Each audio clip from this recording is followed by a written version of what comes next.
Well, I don't know. It's interesting that people identify through their vote that happens, once every 2 years.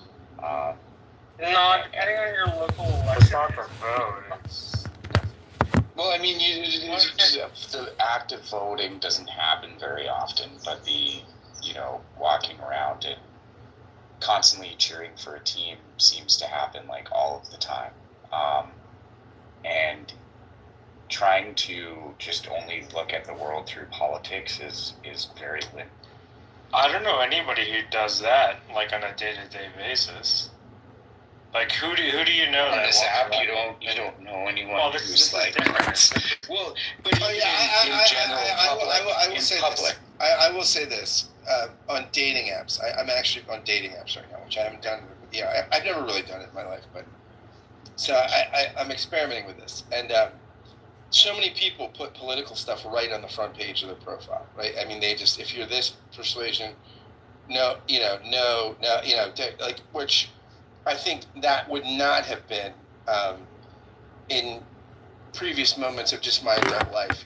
You would not have made money on dating apps that were catered to particular political persuasions and things like this. So I think this is becoming very normal, David, on normal interaction. But even that, there's not that many people. All right. So even that, there's not that many people, Kyle, that are actually on a team politically, and they're on a team because they love the team and they're politically on the team. It's more like because of the way we have in the last some odd years moralized politics to where if you vote for Donald Trump, let's say, you're not voting for a person who has your political persuasion. You're evil because you vote for a man who's mean to women, right? That's a perspective and a way to put something. Or if you're voting for Biden, you're not just voting for Biden because you like Democrat political policies. You're voting for Biden because you're an evil lizard person who wants to make sure that the deep state rules the world.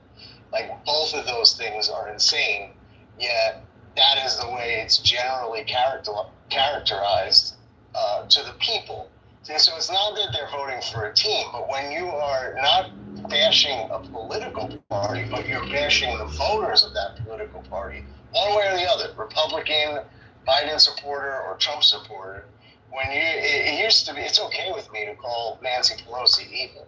It's not okay with me to call Pelosi voters evil. And that's where we really kind of crossed the Rubicon or made the shift. That's kind of fucked everything up.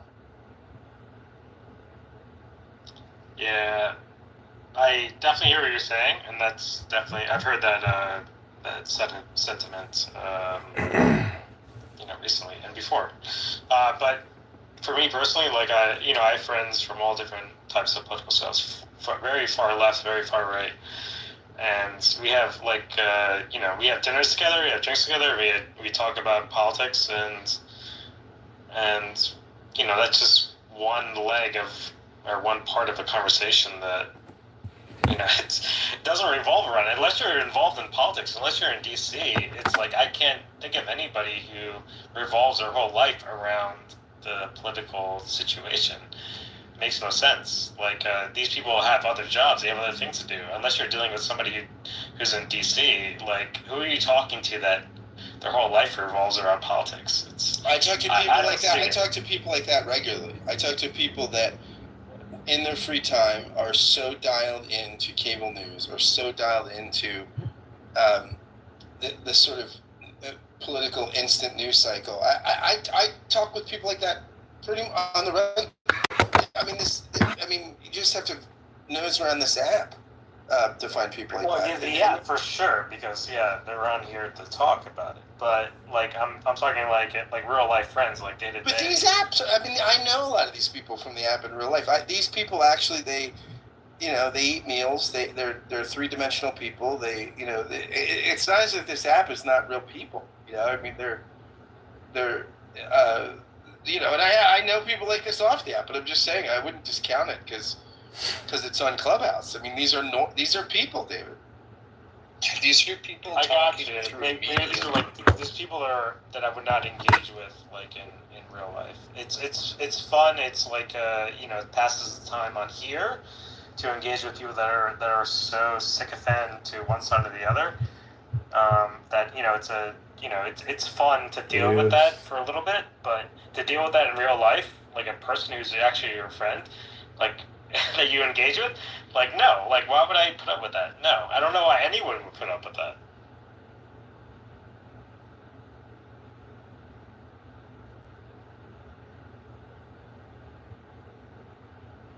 Well, I mean, so you Scott, would you want to have political... a drinks or dinner with a friend who's constantly talking about politics and I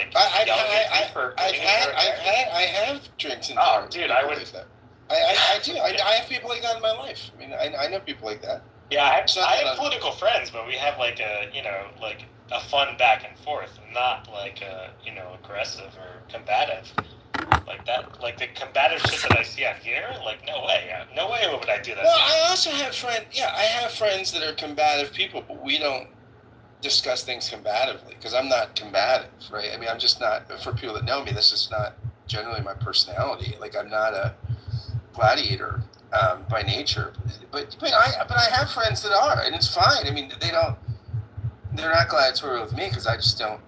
It's not the way I interact socially, but I have people in my life that are like this, that are devotees. You don't do it because you don't like it. So what's your identified point? and driven by partisan politics, and yeah, I mean it's not an abstraction of the app. I think it's bigger than.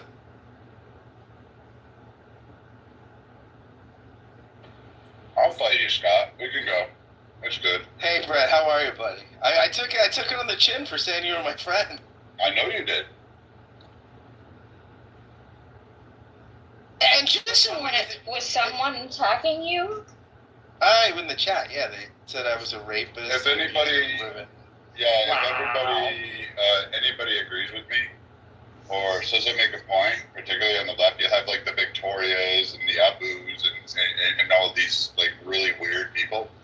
They immediately go, oh, he likes to beat his children. He probably killed his wife, and they'll say the most horrifying shit. And then I had Odie, right? He said, I'm going to kidnap your daughters and I'm going to rape you.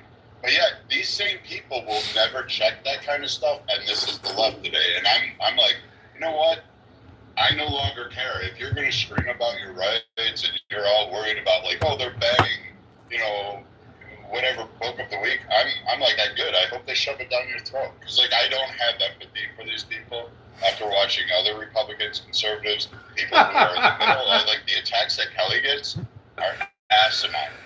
Absolutely the most horrific shit said to her. And she takes it on the chin and goes through. Scott, we can have really great discussions. I bought books because Scott's recommended them to me and I've read them.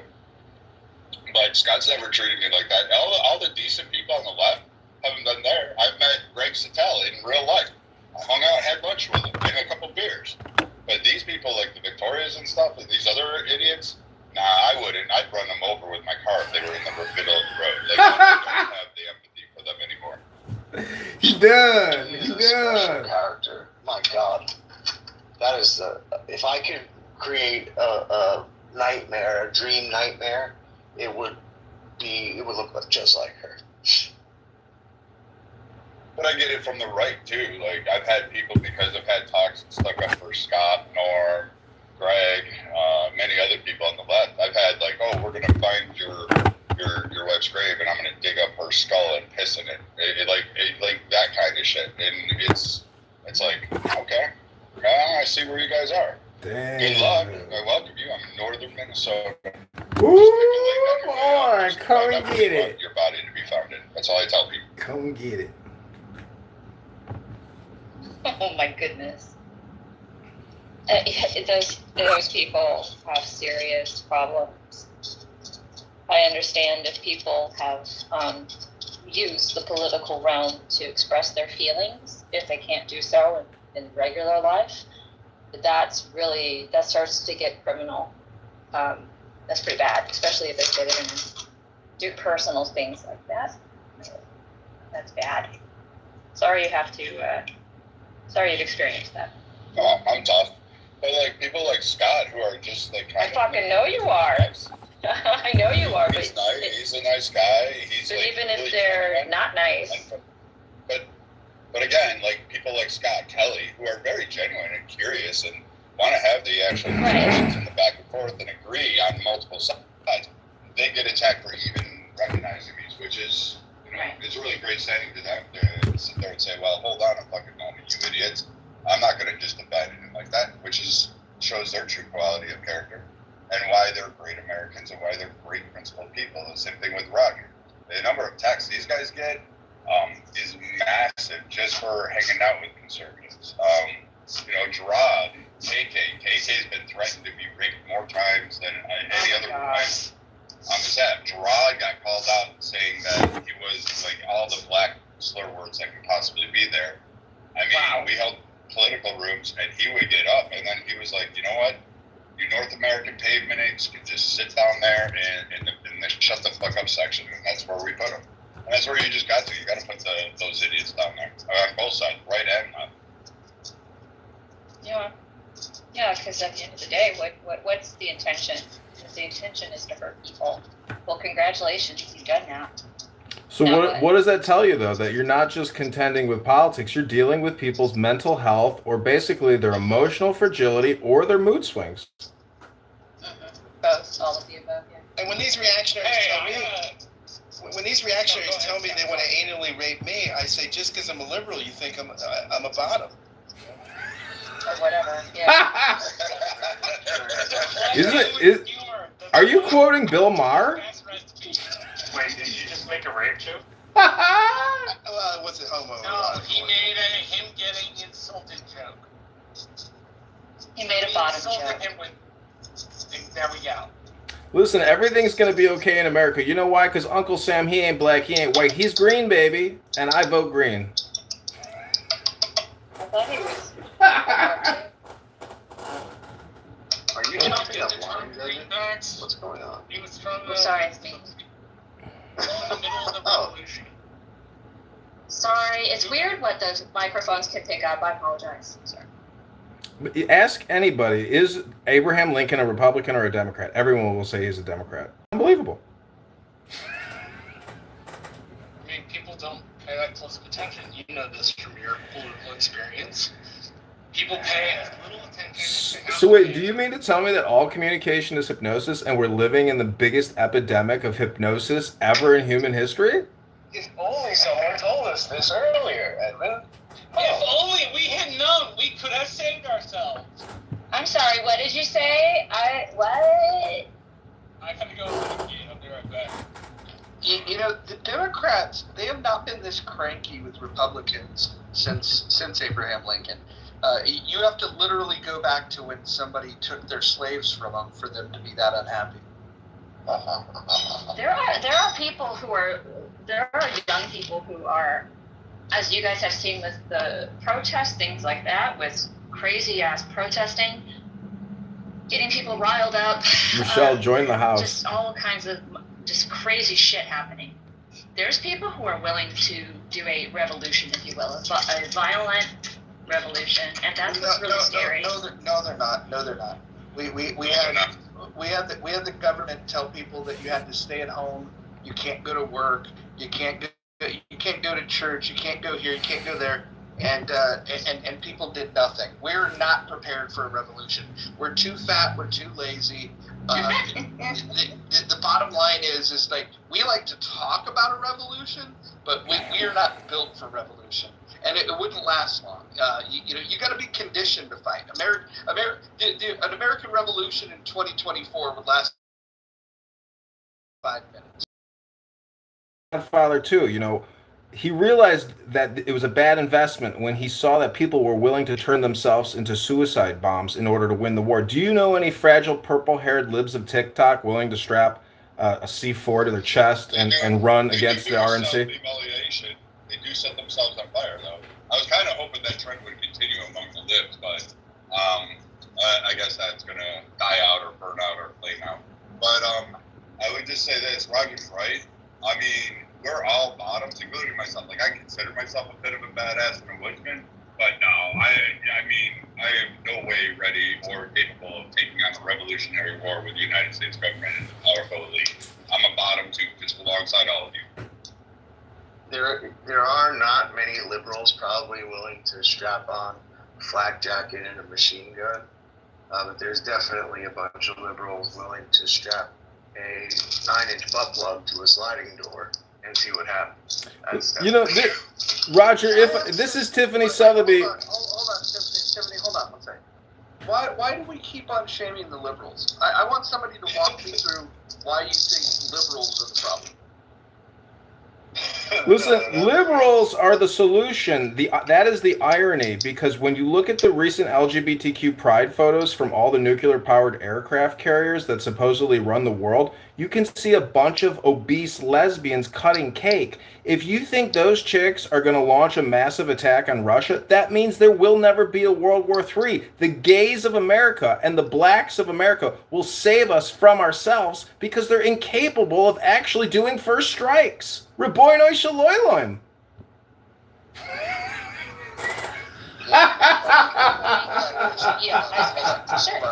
They're incapable of doing first strikes. When people tell you that they identify as a liberal, you believe them.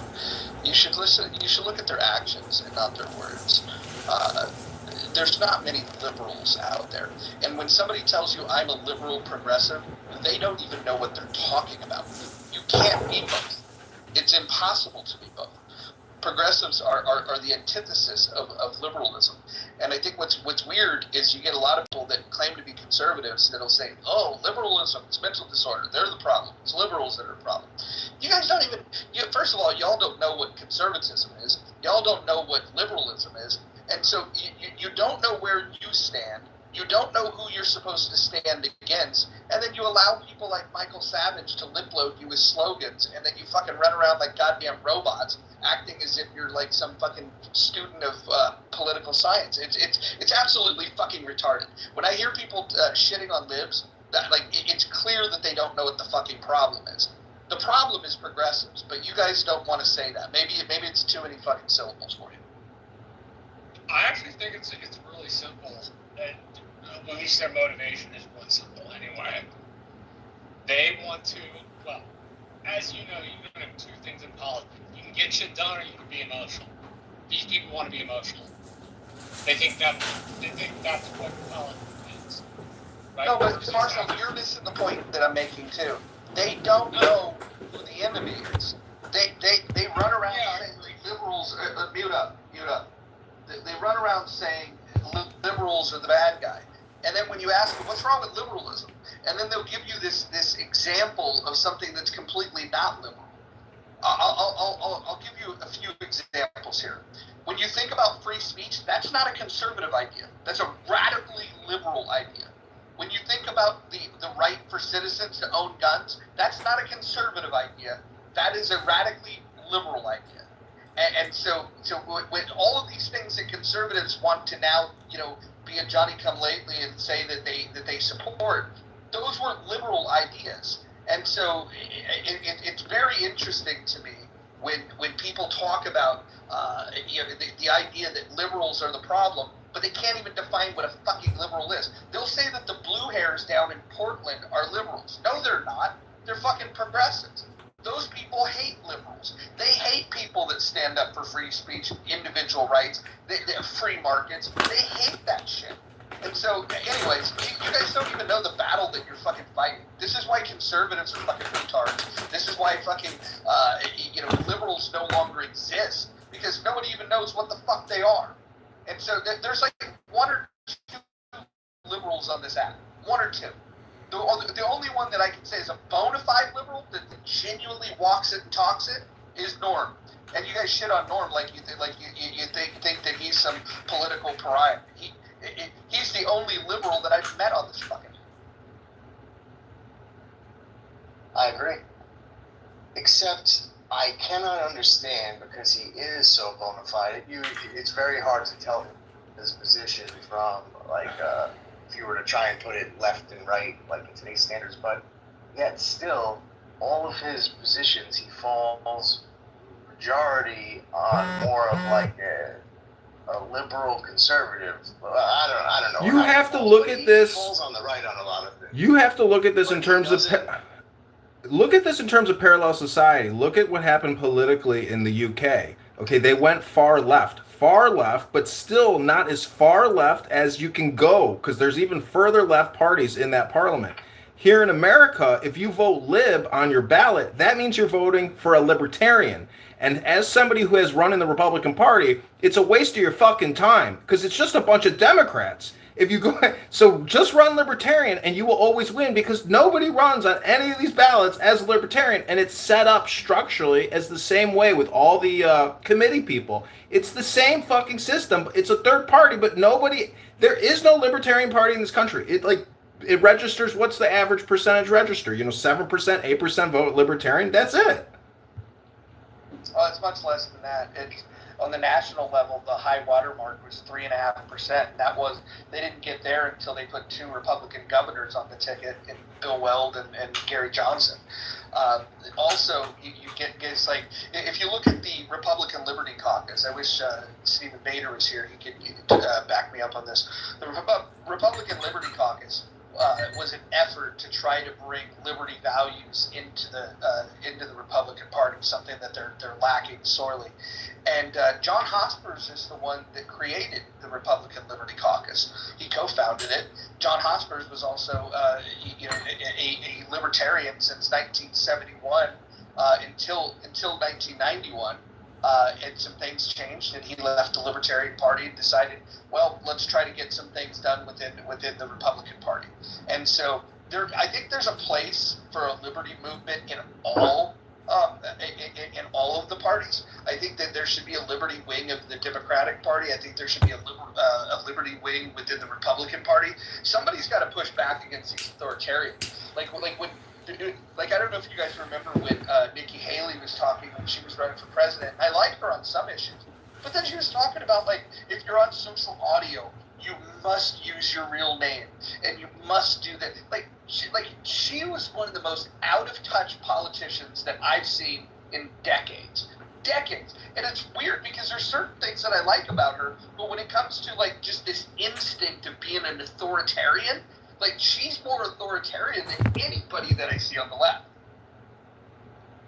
Yeah, but that's because the left isn't saying what she's saying. Censorship is not just about identity verification. It's about mind control, because if you can't say what you really think and push it out there, that means you can't have the thoughts. It's like putting the carrot before the cart. Censorship is still going to be the biggest issue that Americans face for the rest of the generations, because it does deal with NLP, or essentially word stuffing or mind control. And when you see Kamala Harris or AOC talk down to us and tell us the way things are in this fucking country, people have to get activated. You have to create your own audience in the same way that these dumb fucking pieces of shit who run your fucking clown country are communicating with us. They talk to us like we're fucking children. It's horrible NLP. We can detect it. We see the insincerity and essentially the action of communication, but no real intelligence there. The leadership is totally not just out of touch. It's like they're installed by billionaire class people. It's not authentic or organic leadership in this country.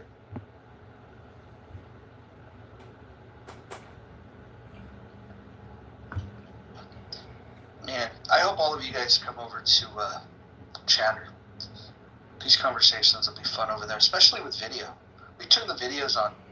Everybody can sit back and sip on their favorite adult beverage. What's the point? It's happening right now. This is Chatter. This is it. And if you go over there, it's a Million Man Marathon Chatter. You didn't hear what I said. You clearly I added you on Instagram. Add me on Instagram. We can do a fucking 30 people room on video on Instagram. Tiny chat. At TikTok you can go live. What's the fucking difference? Who gives a fuck? Why would anybody download TikTok? Because who cares? Well, some people do. Some people I don't think want it would be some fun. people don't want the goddamn Chinese spying on us. Well, you get yourself a burner phone. You don't do it on your primary. Sometimes people like to interact in that way to see people's ugly mugs, and it's funny. Listen, YouTube Live is its own platform. You can go scroll through YouTube Live and see the most You don't horrific have to do liberals of TikTok in Tiffany, you your don't never have seen. to do You can it. see men dressing up as women right now, putting on makeup, talking to children on YouTube Live. Well, Did you know that? But that's what you do. Don't you do that? No, I don't dress up like a woman and try to talk to children on YouTube Live. I try to come on here and have intellectual conversations, you poopa. Well, that's what you're doing, is Tiffany. Yes, but what you're also doing is recording without consent of people that live in one states, and you're recording without consent, and you've been told. Okay, lock me up in your Democrat prison. See if I care. I'll run your prison in 10 minutes, Abby. It's without consent.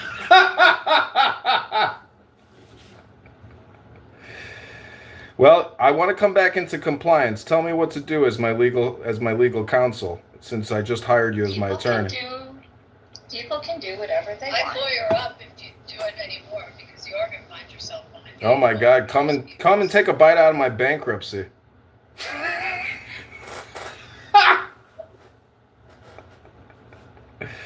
Listen, I talk to lawyers all the time. I've been threatened by some of the biggest lawyers in this country, and if you think you and your little chocolate lab is going to scare me as I drink this fine Napa wine, it ain't going to happen.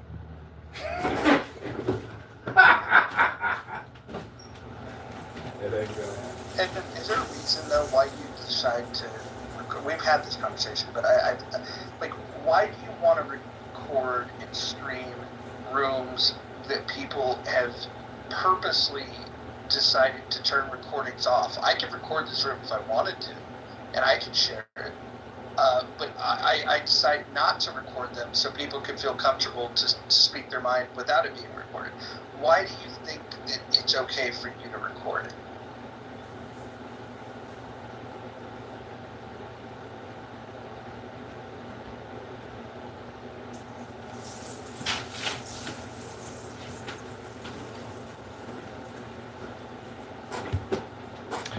My name is Tiffany Sotheby. I am a flower, and I am complete. My plane has landed, and I am succinct. I am complete. I'll never get an answer to that question. Well, I think we have our answer. It's autism. Stop discriminating against the neurally divergent, beautiful Instagram influencers of TikTok and Instagram, whom you all look at, and who Meta is sexualizing your children with at this very moment. Oh, we're not doing that. We're talking about you specifically. Go read a book on C.G. Jung and Sigmund Freud, and then let's talk about a book. No need to get personal. Go read a book about how to make friends. Influence people.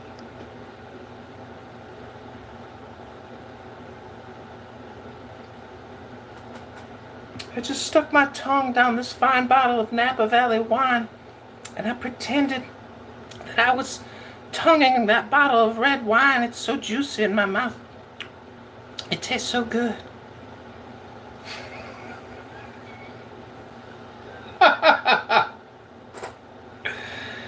I will be appearing on the Joe Rogan Experience as the Tiffany Sotheby Experience. If you'd like to be in the viewing gallery, please text me a picture of your feet at 312-498-0517. This is Tiffany Sotheby, and I am complete. And I am a flower. And I am fresh.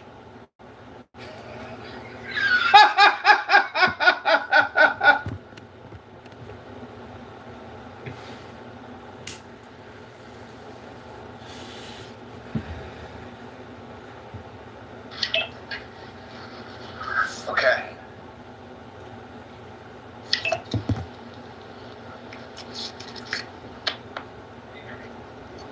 Was David saying earlier that he didn't understand why people just got so argumentative on here versus like, I don't know. I don't know what you're referencing. I do. He was saying people online are not as polite or as nice as they would be in person because they sit behind a keyboard and it gives you a degree of anonymity. I think that's what you were talking about. okay, thanks. I agree with that. I mean, I think it's pretty clear we can't see each other's facial expressions. That's part of it. even with our text messaging, I'm sure we've all experienced where like our tonality is not there, so sometimes we sound like we're being bitchy or whatnot when we're really not trying to be. But also there's a degree in real life of, I don't know, we give each other more grace, and I don't know about you guys, but I kind of live my life assuming other people have goodwill towards me. Like, I don't come into a conversation or an interaction with even a stranger expecting them to have bad will towards me. So I think, I don't know why we're missing that here, but that definitely seems to be missing here. And I have brought it up many times, like, why can't you just talk to me as if we just met at a bar? Like, why are you talking to me as if I'm immediately your adversary? Like, this is weird. Well, but Holly, you've been to plenty of bars. Some people are very nice at bars, and then fights break out. So I think Clubhouse is a pretty good mirror to a bar situation. I guess so, but you know, the fight usually escalates from something else. I'm saying the initial, Can take a bite like, out of people are coming into rooms in here with this, I'm not saying everybody, but in certain rooms. Maybe it's just the room. Maybe it's like the vibe of the room creates. I don't know, but I definitely had enough conversations on here where I'm like, why do you assume so much of me? You hear people all the time, y'all need to travel more. It's like, why do you assume everyone in this room is like some just backwoods dummy that's like never like traveled or, it's just weird. Like, we're all, I don't know. Yeah, I think it's people have a hard time vocalizing. Either they have a hard time vocalizing their feelings, like their real feelings in real life, to the people that matter the most to them, or they're not listened to. So they get the pent-up anger, and frankly, the cowardly approach is to fight about it on an app that a person can state crazy things or rational things or whatever, just emote and get away with it, because they could just leave the room. Talk therapy by They Tiffany can do 70 damage, and they don't care. Frankly, also they don't care if they hurt people, because they're hurt. They're cowards that they don't stand up for what they say and are brave enough to disagree and just let it go. That it's just a disagreement. It's nothing personal. But they go and they use emotions and attack people. But that's just my assessment. So, and I don't think it's just in the political rooms. I think it's everywhere. I mean, it is hilarious what people will get into and fight about. It's amazing. They get very angry. Well, I also kind of wonder if we've lost the art of spontaneous discussion, or like the art of how to speak to. Not to go back to the bar thing, but people don't go to bars as much on their own. People don't go anywhere alone. Like, I don't know. Do you guys think there's something to that? I feel like I'm 37. I feel like my generation still could like speak to anybody and it not be weird. I feel like people are just kind of weird now in their interactions. Like, they don't know how to have. Yeah. They just don't think like they know how to talk to people anymore. Well, they've been diagnosed out the wazoo and labeled out the wazoo, right? And I'm for psychiatry and for the medical field, but there's a reason they don't want to tell people their diagnosis. Like, you literally have to like pull it out of them, because they're like, it's not helpful. Like, a lot of times, like, just like leaning into like, I'm autistic, and it's like, dude, you're a Harvard like statistician. Don't tell me you're disabled like because of autism.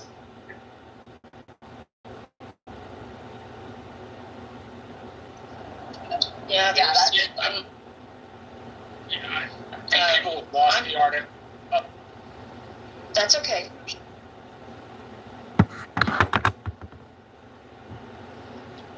Just gonna say, people lack the ability to be good conversationalists. There's an app started in New York about like 6 years ago. One named Sophie Barron. Called The Conversationalist, for a bunch of essentially like Gen Z kids.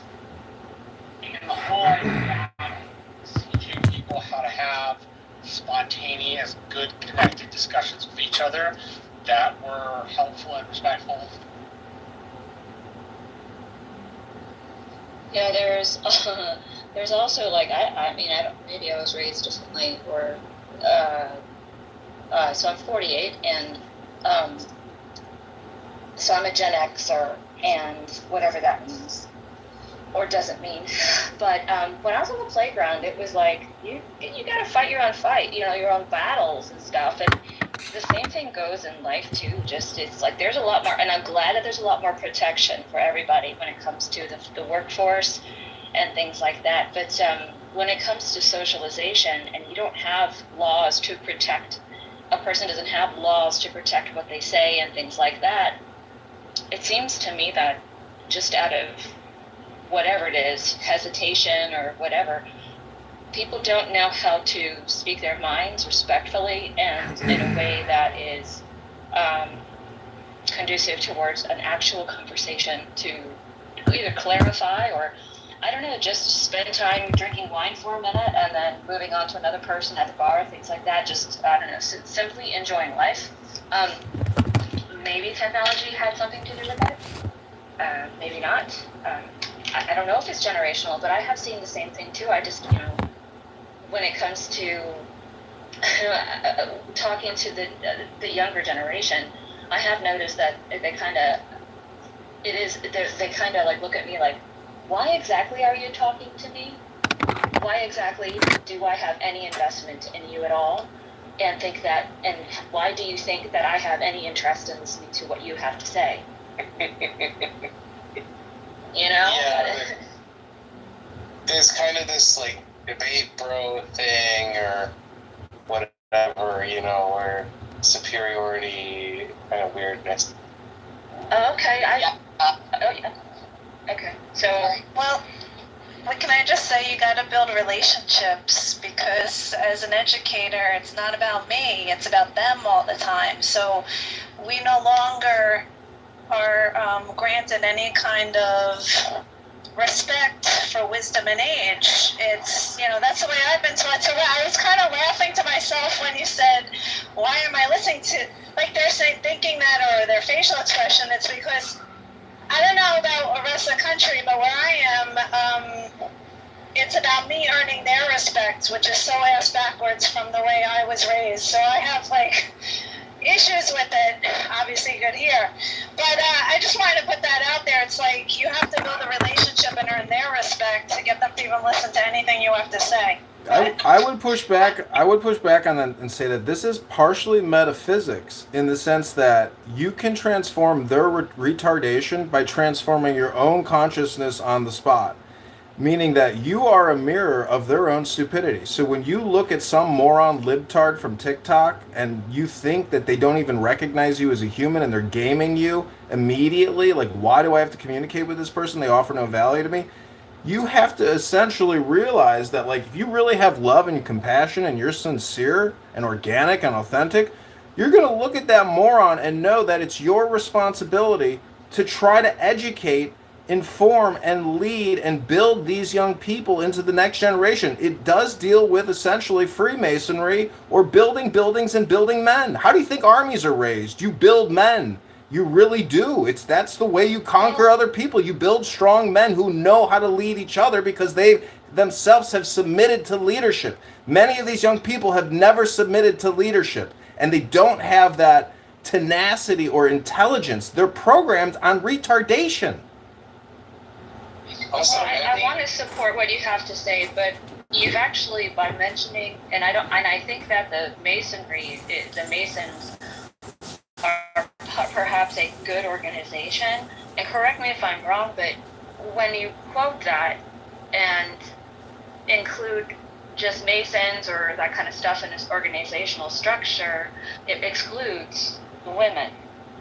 No, but I think because as far as I understand it, the Masons don't accept women in the group, do they? Yeah, but here I think the bigger picture. I really want an answer to. But I really want an answer to this. Hold, mute yourself. Listen. So when you say your understanding is that the Masons don't accept women, again, what you're saying is that you're expressing your lack of understanding. Masons, are broken down into different groups. So there is a group for women. There is a group for young men.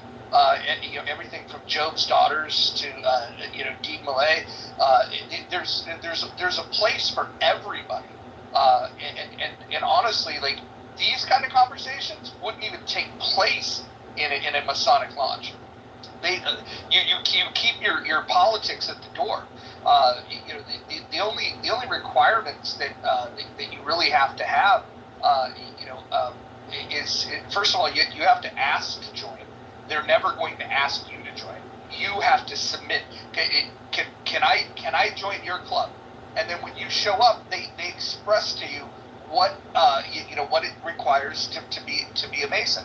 And then when you're a first degree Mason, you show up. Very very simple guidelines. Second degree, very little. But then there's a lot of memorization that you have to do. This is where we get the term third degree. In order to become a third degree Mason, and until you are a third degree Mason, you're not really part of the club anyways.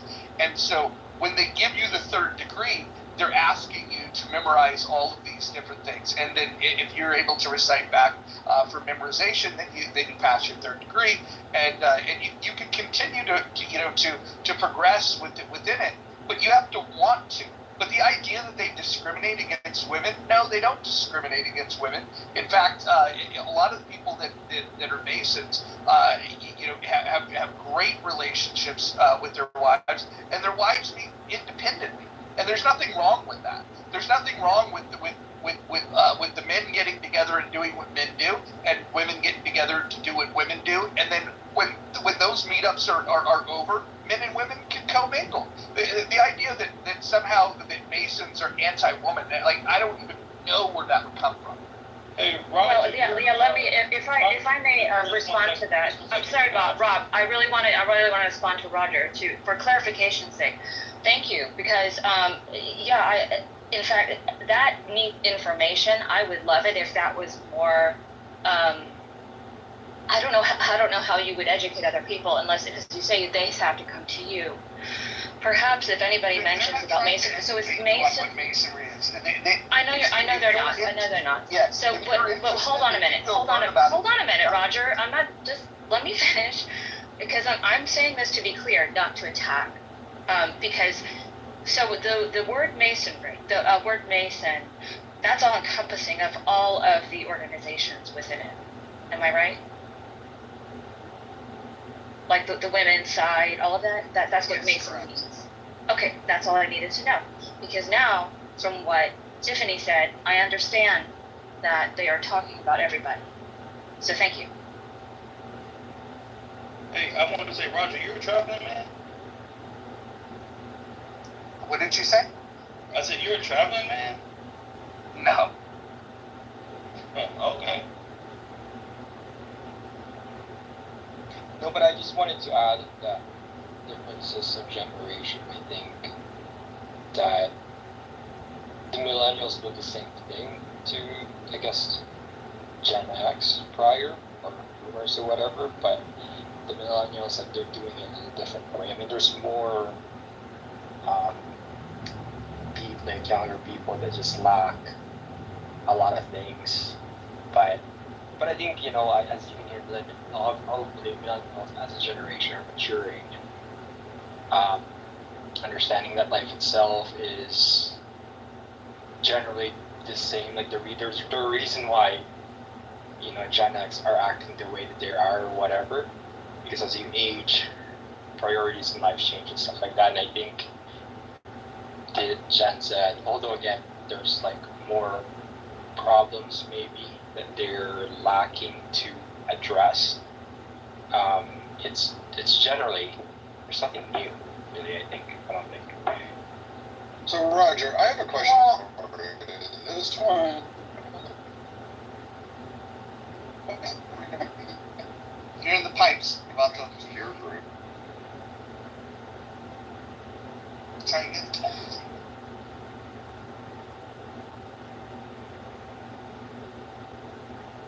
Brad, you were in the pipes and I couldn't hear you. Please try again.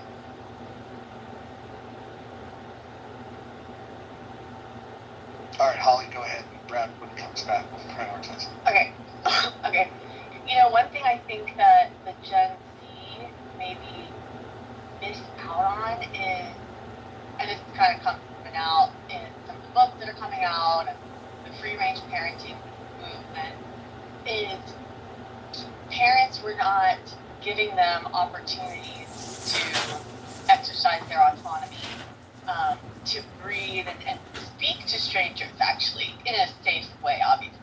But, like, there's utility in that. I was talking with... Just ever in human history? Someone told us this earlier. And, like, how we're trying to give them opportunities to be in uncomfortable situations. He was telling me his daughter got into some sort of, like, old-fashioned dancing, and she heard about this other dance that was online dancing. She's like, I want to do this. Well, they didn't realize it was actually at the senior center. And it was basically this, she walked in, she's a teenager, and there's just a bunch of old people, and she's like, oh no.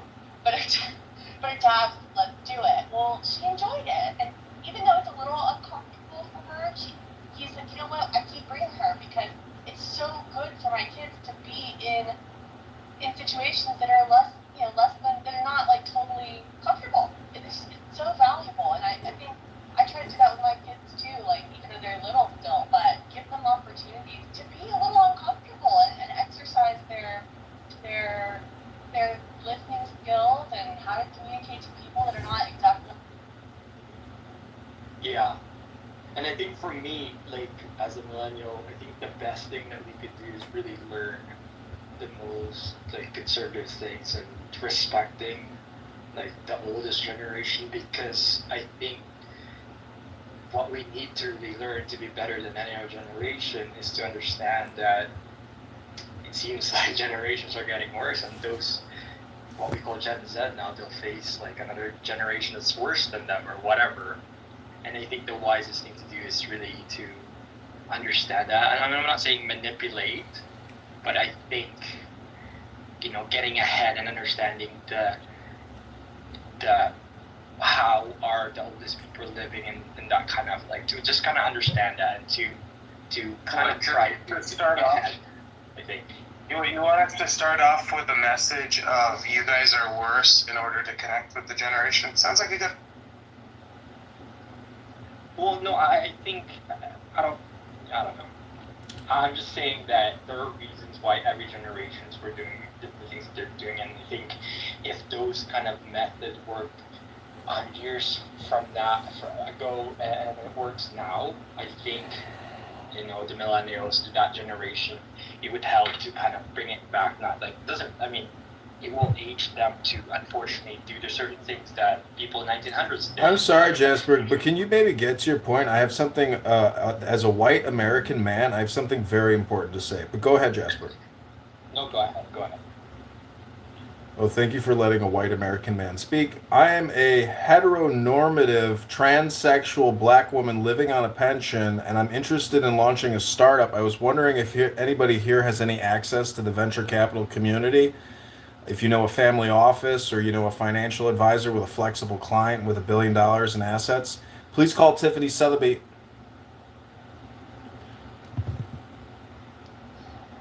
I don't think it's so much about shaming or saying, "Oh, look at your generation sucks." That's not really what it's about. It's about identifying areas within our culture that maybe need some improvement and tread along. If you work for a family office.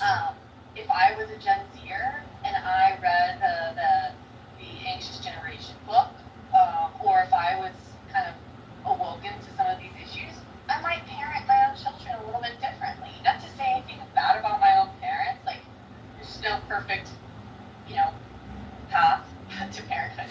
But I may tweak some of my parenting styles. There's certain things that I didn't get, or that I see what, I want that for my kids, or there's certain things I look back and like, wow, I didn't think about.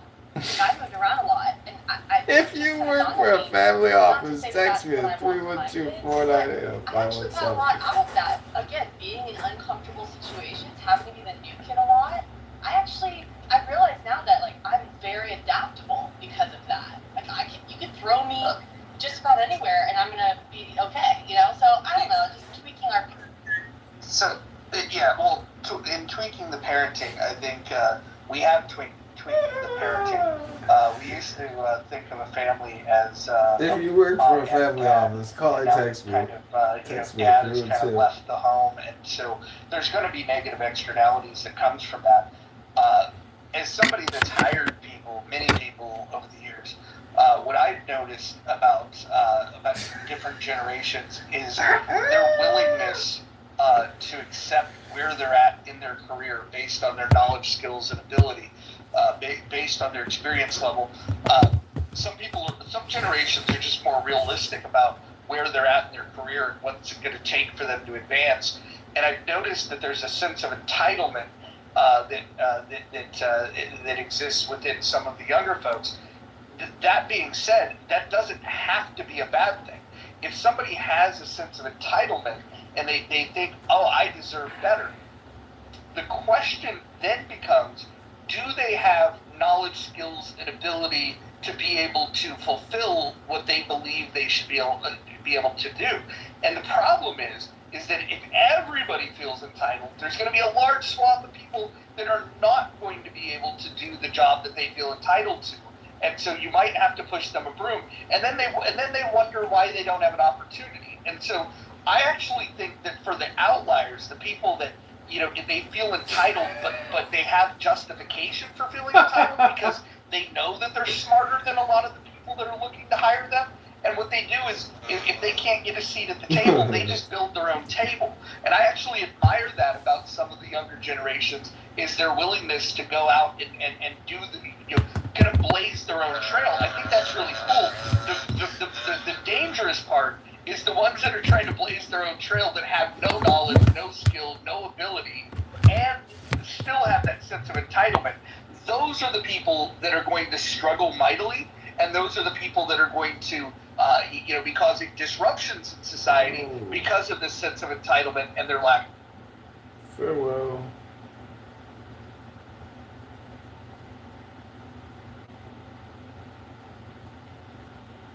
Yeah, that's for myself. That's why I'm against like generational, because I think we really need to team up.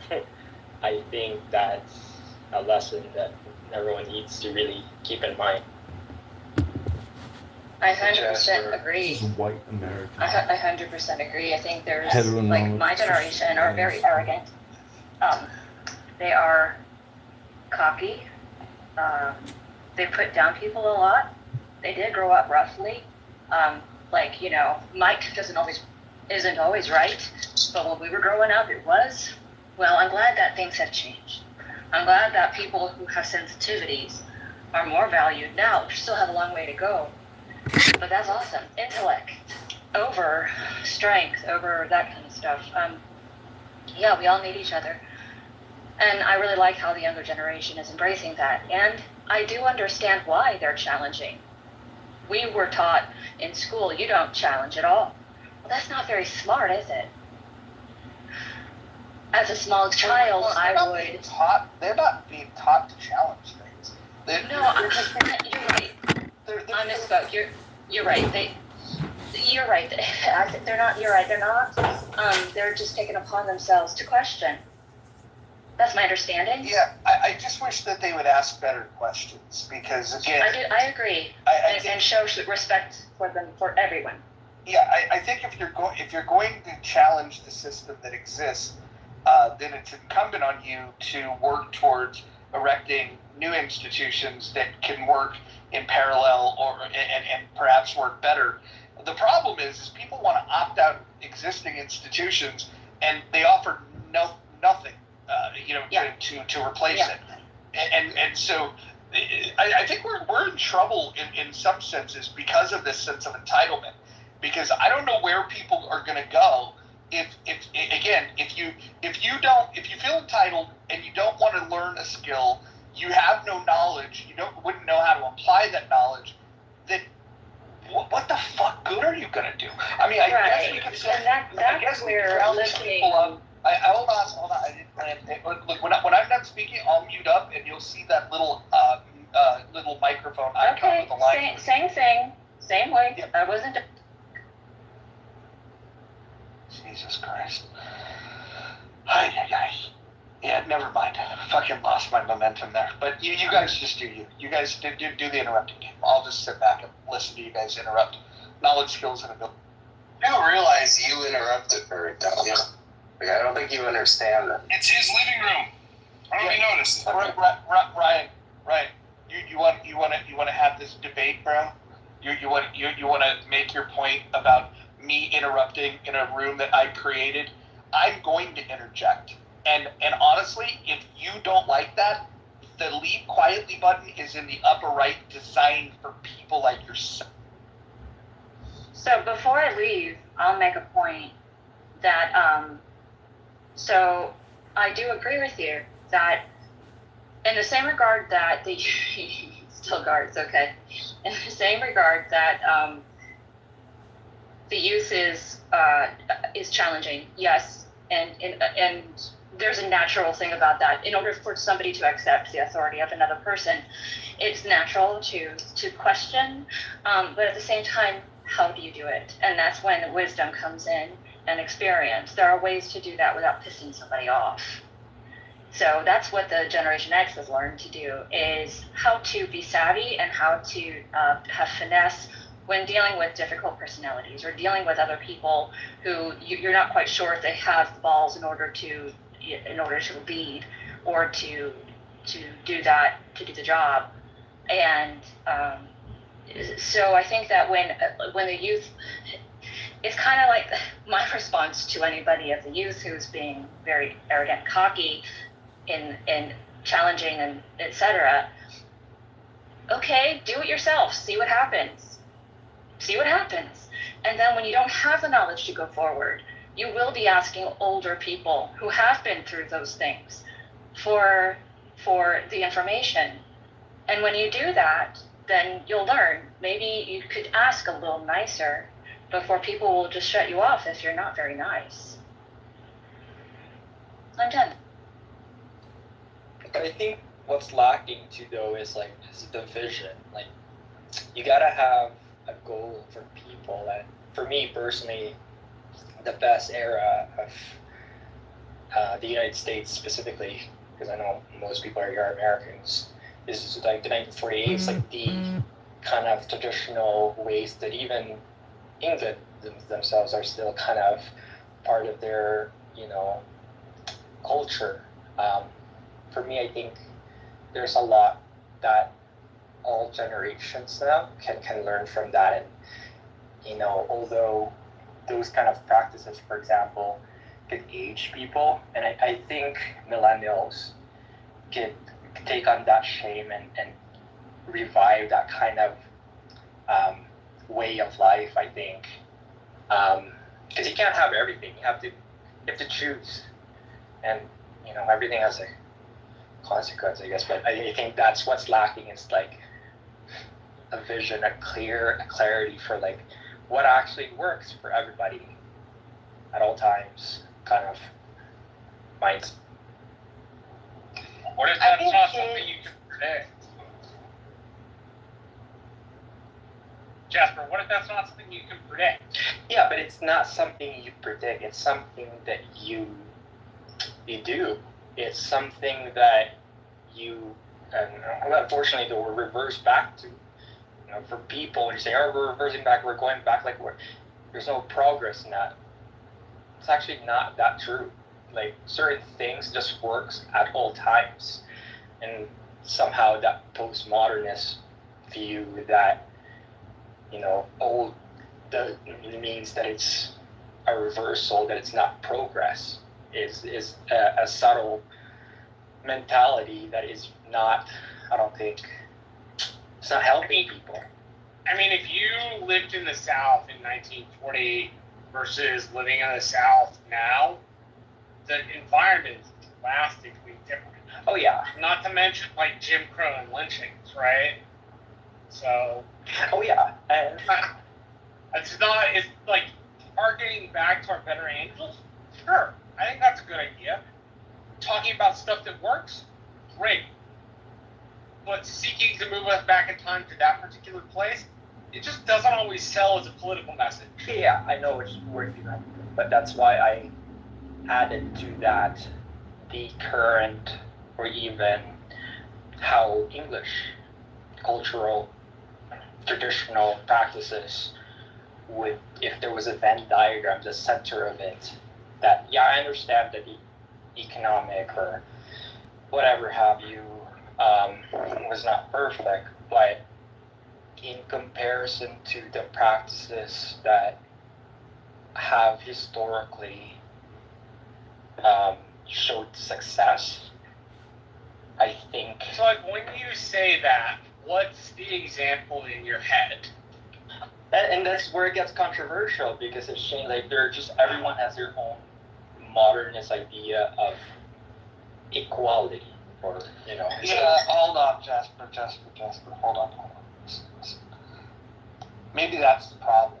Maybe that everybody having their own idea and creating these subjective realities rather than submitting to the idea that there is an objective reality. Whether we know what it is, whether we know exactly how to put our finger on truth, but just understanding that there is an objective truth. Maybe just a deeper education in things like metaphysics and epistemology would help. And then when we have conversations about ethics, it might make more sense. This idea of equality that people talk about, I think people are foolish when they lead with equality. If you have liberty and justice, then you'll have all of the equality that makes sense for the world to exist. If you lead with equality and you prioritize that over liberty and justice, you're not going to have much liberty, justice, or equality. Because the putting your hand on the scale to try to make things equal is just patently unfair. And the examples that we've seen throughout history, where we give priority to certain in-groups and we have punitive measures for out-groups, putting the hand on the scale created a lot of the problems that now we're trying to quote-unquote fix. And then rather than recognizing that putting our hand on the scale was the problem, we've decided, oh no, we've got to put our hand on the scale again. And once we realize that taking your hand off the scale is the answer, then we'll be better off. I'm not an egalitarian. I'm a libertarian, and I would posit that if you had more liberty and you had more justice, you wouldn't have anybody squawking about equality, because when the government is called upon to try to make things equal, they fuck it up every time, every single.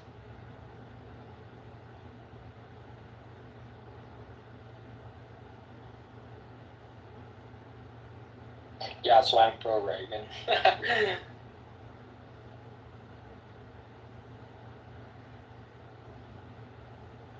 Yeah, no, Marshall, you were saying. Yeah, dude, I was just asking you for your example. Like when you make the argument that you're making, like what idea, what presumption, presumption not being a bad thing in this context. But like, what do you think of when you say it? I ask because I have discovered asking people what their examples are gets us really kind of into their frame of mind and a little easier to have a conversation. Yeah, I think Roger addressed that one. But that's one of the reasons why I'm pro-Trump, because I think the slogan that he has goes back to Reagan. I don't know. It must be conscious in his side. He probably knew the idea that the government messes things up and that the control of it is the solution. I think it's a good. Part of it, we are in a populist moment. American politics, just as a whole, is not necessarily super issue oriented unless you're an activist or a donor in that way. But the other stuff gives discipline to the way the rest of it functions. The unwritten rules, basically. Those seem to be rather important in governance. And as Roger says quite frequently, without actually saying it, America needs to be able to solve her problems without pulling our hair out.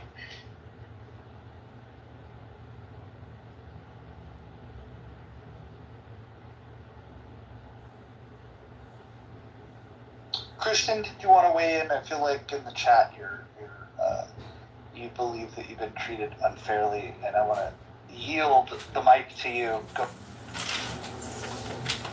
Treated unfairly? No, I've already made my statements. These other people that are harping on it. Do you have a question for me? I have no question. I just wanted to give you Excellent. Okay. I would like to give you this space for you to. Thank you. No, it's been covered, but thank you. All right. Please here. All right. This is an interesting crew. I hope every one of you gets on Chatter soon. It will be publicly available, I think, later today.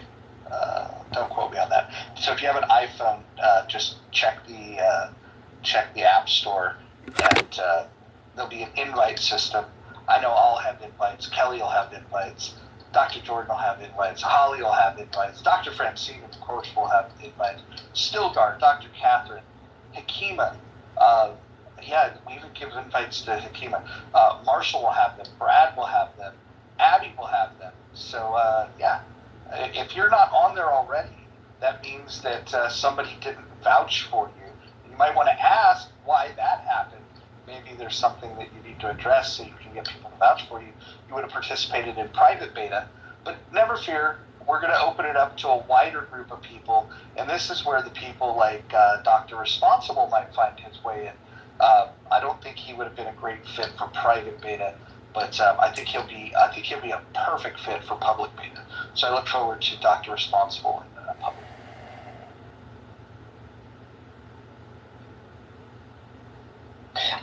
I have a question. Roger, I sent you something that I thought would be a great thing to play in a room. I think you can do it without the visual. It's an older piece that Robin Williams did where he's the flag. I don't know if you've ever seen that, listen to it. But in light of having to watch, unfortunately, flag burnings on July 4th, it's a really great piece. And I don't think today a comic could pull it off the way Robin Williams did. So I'm curious, I sent it to you. I'm curious if anyone in the room's ever heard it or seen it. Or he's...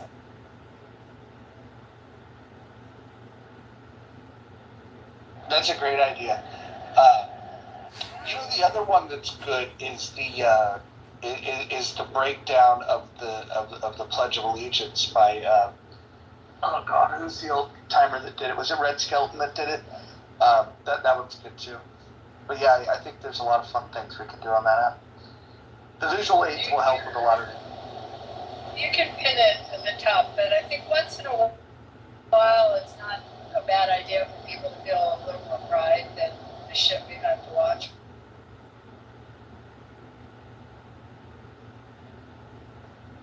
Yeah, like when it comes to the flag, I have reverence for the flag. I grew up in a military household. I grew up in a time where they would have you recite the pledge in a classroom. I don't think that it should be forced. You shouldn't be compelled to do it. And if somebody wants to sit or whatever, they can go ahead and do it. And even when it comes to burning the flag, I don't want a law that says that you can't do it. But I will tell you this. When I've seen videos of somebody burning a flag and then you get some Marine that comes over and stomps a mud hole in their ass, I kind of like that. Like, there's something cathartic about watching somebody do something that they're free to do and then experience immediate consequence for it. I don't think the consequence always has to come from the government. And so, I would just say, if you're going to burn a flag, I don't want the government to throw you in jail for it, but if you got your ass thoroughly beat for it, I would probably cheer it. Abby, are you referring to the Hamas terrorist promoter videos in New York City burning American flags while waving Hamas flags on July 4th? Oh, that incredibly patriotic, free-spirited movement? Wow, what a movement. Wow, what a movement. Well, if you get a chance, Roger, to play the Robin Williams piece. Do you want to play it right now? Or what? Can you play Yeah, it? I sent it to you. I'm not, like, my phone, for whatever reason, when I try to play audio, it comes out like shit. I don't know if it's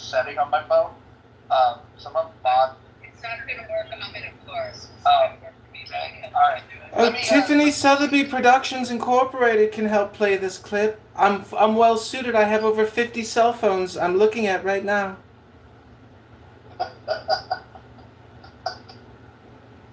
Well, I guess if there's anything you want blasted, this would be the thing to have blasted on 50 cell. I'm going to go ahead and post the link to the top, and then if Tiffany would like to volunteer to play it, that would be great. Let me post it to the top. Just before we play something by this famous comedian, did he really kill himself? And if he did kill himself, what was the disease that made him want to kill himself?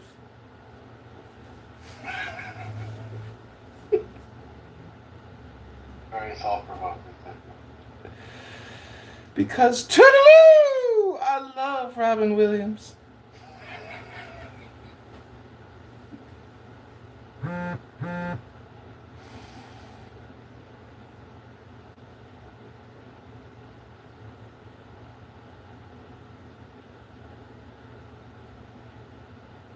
There you go. It's pinned to the top. If somebody wants to play that audio for the room, that would be amazing. Oh, our Tiffany Sotheby Productions is well set up here. Just give me one moment. It's so unexpected.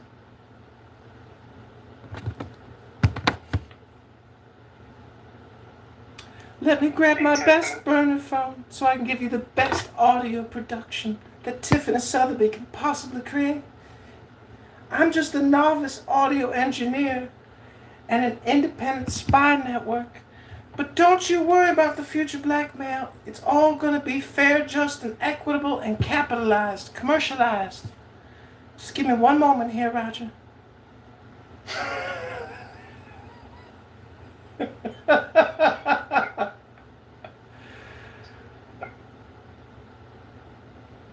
Feels like a new class of netizen known as the super troll. We are the proletariat who became the bourgeoisie. Who do you identify as, Tiffany?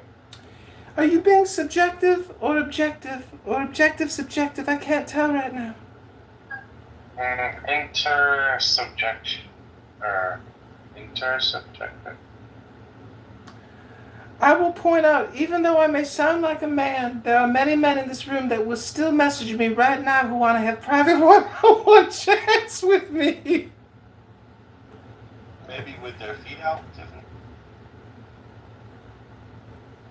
Are we going to get this audio or what? For fuck's sake. Yes, I'm sorry. Here we go. But first, an ad by TikTok, your Chinese overlord masters. Welcome back to your regularly scheduled Roger programming, but first an ad from the New York Times. Vote Democrat. Vote for Kamala. What the selfish to these people Tourette's go, no. What's up, guys? Boy Benny. Happy 4th of July. I hope you have an incredible Independence Day, maybe after fireworks, some hot dogs. America beats the not a block. Actually consume the product in their. Now, we've shared this clip, and it's gone thermal. That out of Hollywood. Who's that evil cunning? Oh, say, can you see?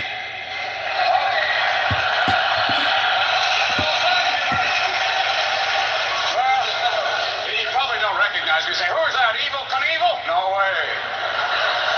Yeah, you see, you can't recognize me because I'm in my birthday suit, yes! I'm wearing the original 13 here. Yeah. I remember Miss Betsy sitting there going, "Ooh, this could be the start of something big." Ooh. Oh, Tom, look at your pain! Yes. I was born June 14th, 1777. That makes me a Gemini.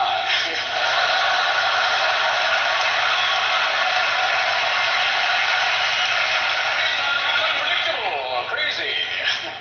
Yes, I like the outdoors, and I'm the life of any party, whether it be Republican, Democrat, Independent, Social. Do any music yet? It's not really crossed. Yeah, it's very loud. You kind of have to listen to this one on your own because it's an older clip.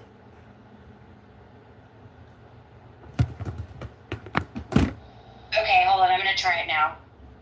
If it doesn't work, just let me know. I'm about to hit play.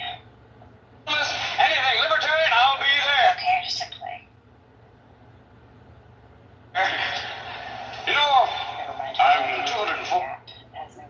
All right, you want me to keep it going? Here we go.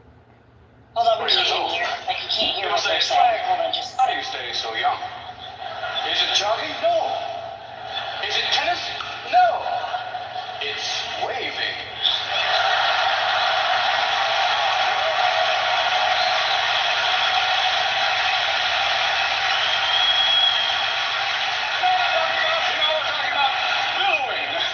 Furling and unfurling.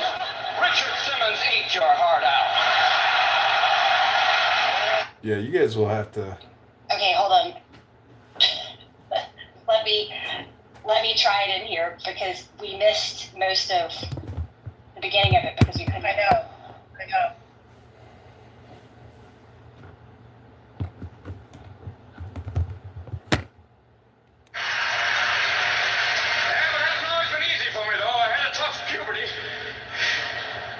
Oh god, it sucks because in 1861, I had a little skin problem. it won't play it like wants to switch to the app. Let me try to find it on YouTube. It is on YouTube. I played it off of YouTube. It's a great clip. It's going to be hard to hear it because he is performing on a stage. So it's, it is what it is. It's going to sound like shit when you play it either way.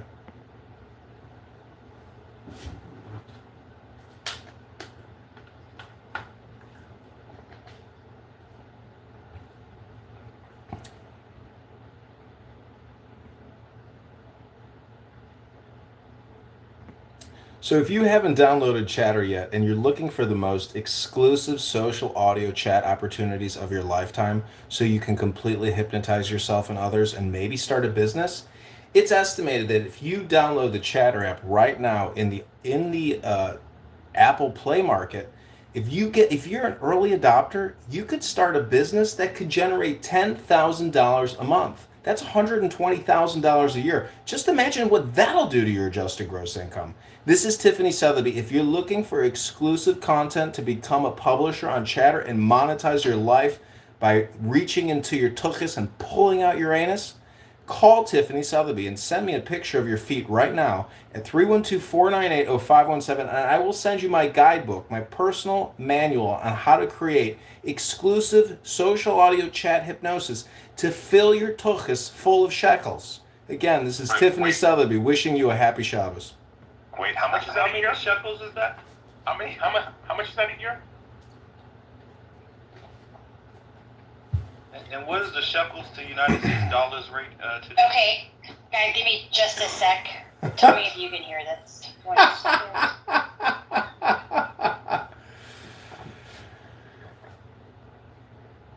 Can y'all hear it? Nope.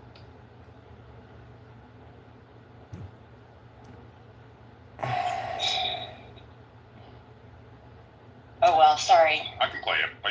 Is it the Robin Williams flag thing? Yeah. Yeah. Marvin, you've heard it? Yeah, it's great.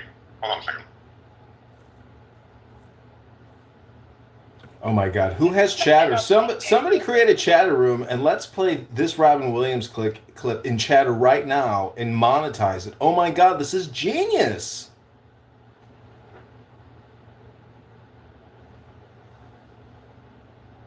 Has anyone here downloaded Chatter yet?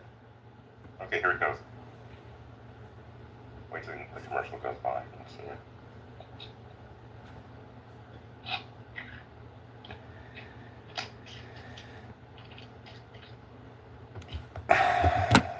I will note that Tiffany Sotheby Incorporated was able to produce the audio clip you were looking for in under 10 seconds. Meanwhile, these amateur publishers are struggling. Marvin.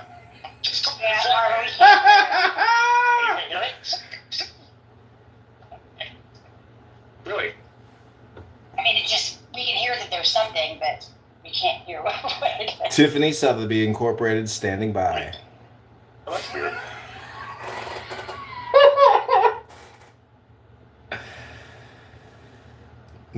Moderators, this is Tiffany Sotheby Incorporated. Do you want me to start the clip back again?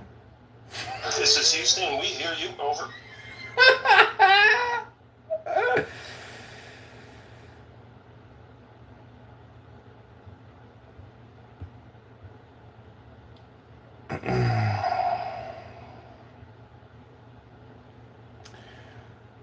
Com check. Com check. Com check. Com check. Well, guys, we can move on from it, but I just want to, if you can, see if you play it at different times. It's definitely crazy. How do you stay so young? Is it jogging? No. Is it tennis? No. It's waving. You hear that? Yes. Yep, I heard it. Okay, let me start from the beginning then.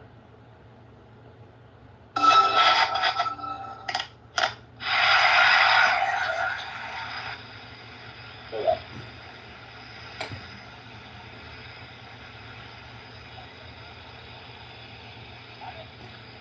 I'm the one that they're singing about. Yeah, I'm the Stars and Stripes forever. Star Spangled Banner. You can call me Old Glory, but let's just keep it simple. Just call me Flag. Oh, I'm saying, can you sing? Okay. Well, you probably don't recognize me. Say, who's that? Evil Knievel? No way. Yeah, I see you recognize your person. I'm in my birthday suit, yes! Yeah. I remember Miss Betsy sitting there going, "Whoa, this could be the start of something big." Yeah.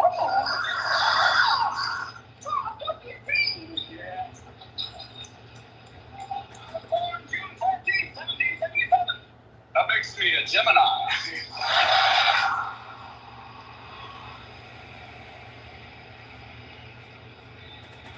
Oh, crazy. Yes, I like the outdoors, and I'm the life of any party, whether it be Republican, Democrat, Independent, Socialist, anything libertarian, I'll be there. You know, I'm 204 years old. People say, Flag, how do you stay so young? Is it jogging? No. Is it tennis? No. It's waving.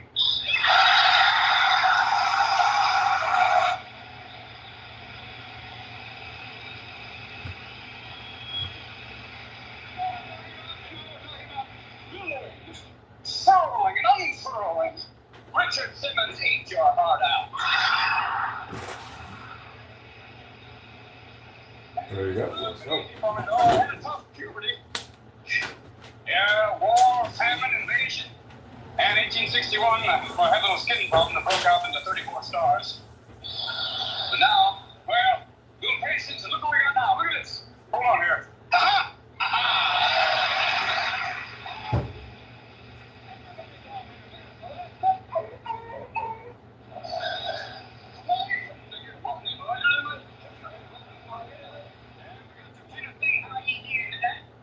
Here's Vermont. You can't get there from here. And there's California. For sure, totally.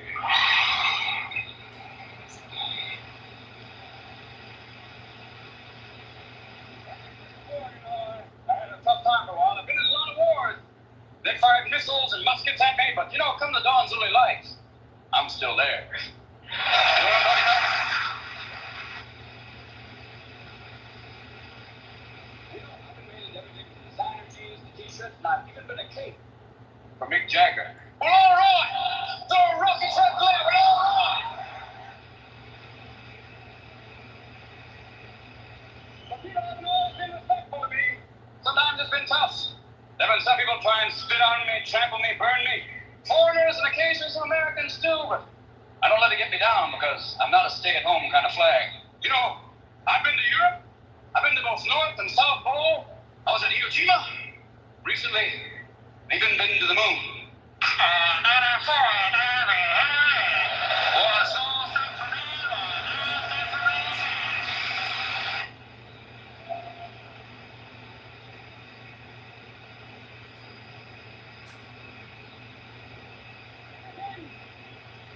You see me in all sorts of different postures.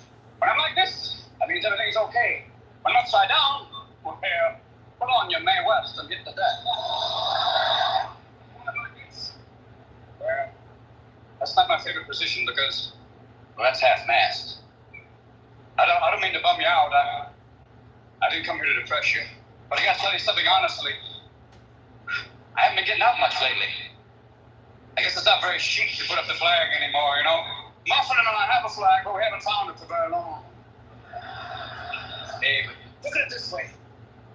Don't look at it as saluting me. Look at it as saluting yourselves. You know, hey, I'm just a flag, a symbol. You're the people. If I may say so from here, long may you wave.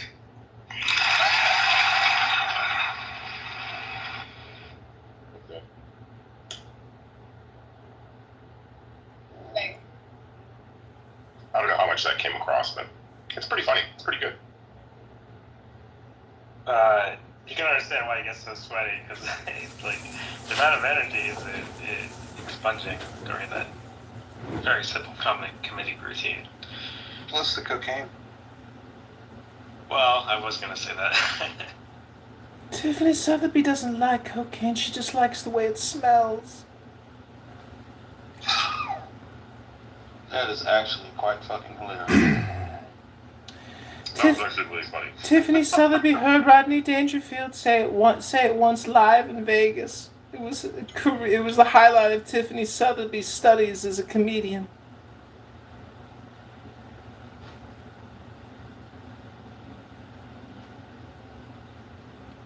Many of you don't know this, but I'm actually a stand-up comedian.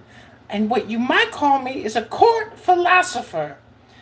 But unfortunately, I'm on unemployment. And I'm seeking welfare assistance, so if you have Cash App donations and you're interested in helping the #1 Clown House Troll and 2022 Clown House Troll Award of the Year recipient, Tiffany Sotheby, just follow me on Instagram at Tiffany Sotheby and I will send you an exclusive picture of my feet.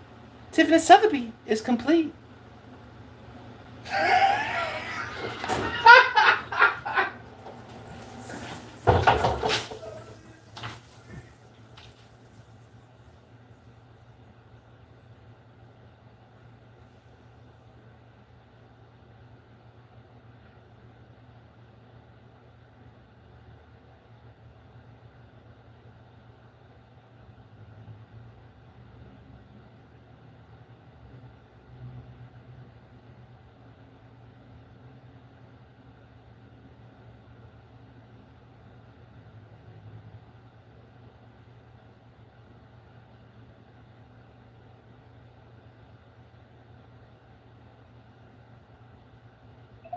Boy, we killed the room. Nobody has anything to say besides my girlfriend Tiffany. Well, I just made a comment in the chat that might start a riot, but Robin Williams is a joke thief. You guys want to talk about that? Do tell. Yeah, I actually was friendly with a comedian. He was from Philly originally, but he lived in Vegas. We were very good friends, and that's one of the things he said about him. My friend David Brenner used to did a lot of stand-up, and he was on the Tonight Show, and he said, Great comic, just naturally funny, like everything out of his mouth was funny. In more like probably the first before Seinfeld of observational humor. Anyway, he said that Robin Williams was known for that, steal people's jokes, and had a bad reputation. He would go into clubs in disguise and sit in the back and hear young comedians, and he wouldn't. So he's not like Carlos Mencia, where he's stealing an entire bit and claiming it as his own, or like where when Dennis Leary stole the entire 1 hour from Hicks. What Robin Williams would do, which you could argue it's joke thieves stealing the joke, but he would take the premise and then he would tease it out a little bit. And apparently, like he would let young comics come up with the premise, and then he would just kind of work it himself. So some people would say that that's not stealing a joke. It's definitely not giving the comedian credit that came up with the premise. And then because Robin Williams then can get his hour-long special on TV, when that premise hits and Robin Williams is the one that delivers it, those young comics working their way up through the club they're going to be the ones called out saying that they're stealing material from Robin Williams. So it's not quite as obvious as what Dennis Leary did or guys like Carlos Mencia did, but there's a lot of people that really in that community that really don't like Robin Williams because of it.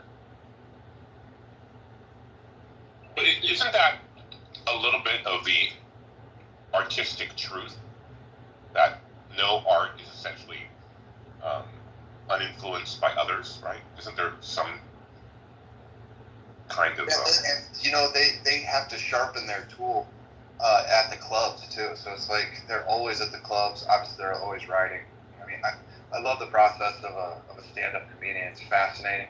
If you've ever spent any time with one or dated one or anything like that, it's really cool. So it's kind of hard not to do that, maybe even subconsciously in some ways. I would See, that's the AI argument. It's like, are you stealing someone's work? Because the AI is like a... How did it change to AI? I'm confused about that. Even Seinfeld's back on the road. People will argue that, like an AI putting out like a written work or musical work will say, well, no, it's not the same thing. They're just influenced by the input of all these different works. Same idea. It's like, well, no, like Robin Williams didn't steal the jokes. He was just influenced by, or X person. That's the same argument that's being debated now with AI.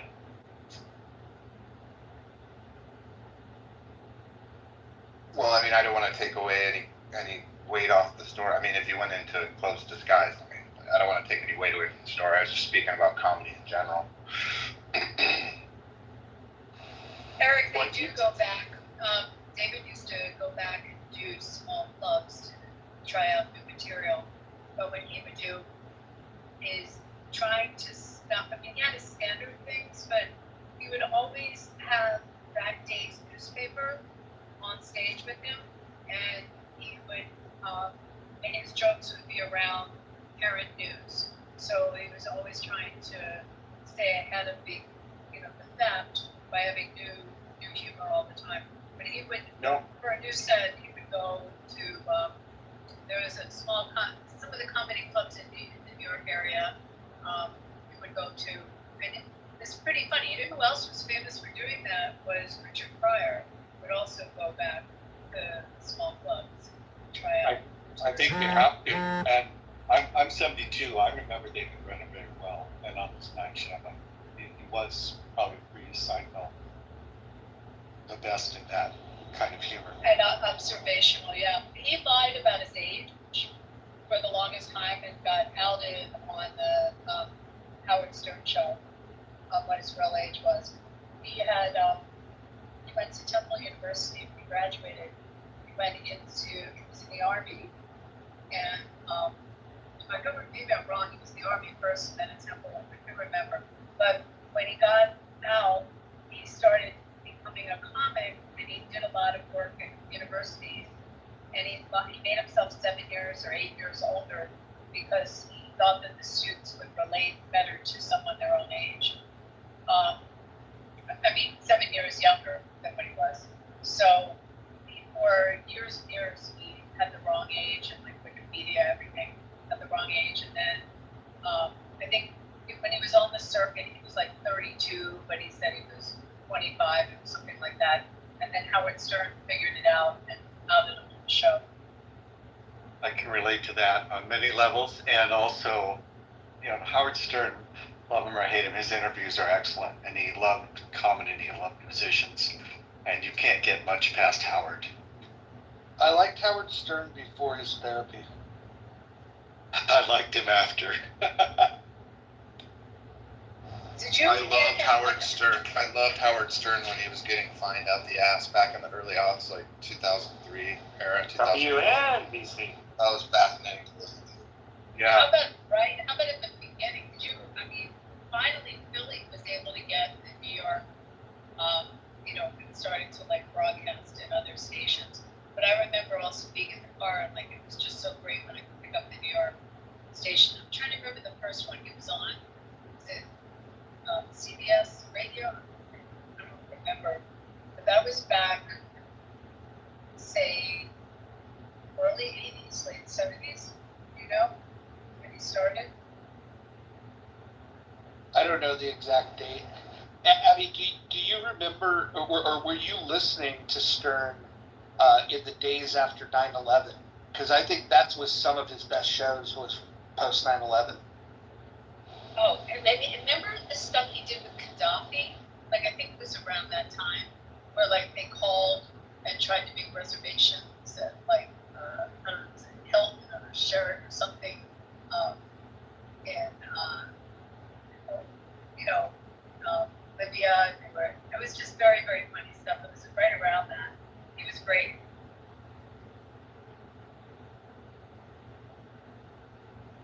I don't know what's happened to him though. He's gotten to the point where I can't listen to him anymore. Yeah, you know what's really sad is like you know how they show the dynamic in his book of him and Don Imus. I mean, I cannot help but think about Don Imus sometimes when I look at some of the Stern hot takes of the day of the present day. They kind of irk me. It is disappointing to say the least. Did you say Baba Booey to people? You ever do that?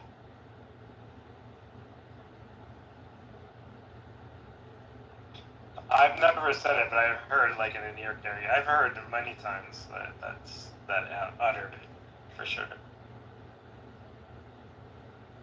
Sirius XM was the best thing that ever happened to Stern. They built a studio for him. They gave him license. Yeah, absolutely. And they built up, what was supposed to be the up and coming, like quote unquote shock jocks, right? The Opie Anthony's and those guys. And, yeah. It never materialized, but yeah, that was the whole idea. I hope I'm not getting it wrong, but one of them he went to see first. Maybe it was XM, and they didn't. Nothing worked. They couldn't conceive of working with him, and then Sirius bought XM, and they opened him with. They accepted him with open arms. Built a studio for him. Said, "Let's go." What was it? $500 million, whatever his first contract was. Yeah, it was a crazy package. Like now, like when Spotify gives like a crazy package to Joe Rogan. Joe Rogan, exactly. It's like, oh, this is ridiculous. But like you rewind back, it's kind of like what Sirius XM did with Howard Stern. It's the same idea. It worked though, right? I mean, he brought the people. They all made money.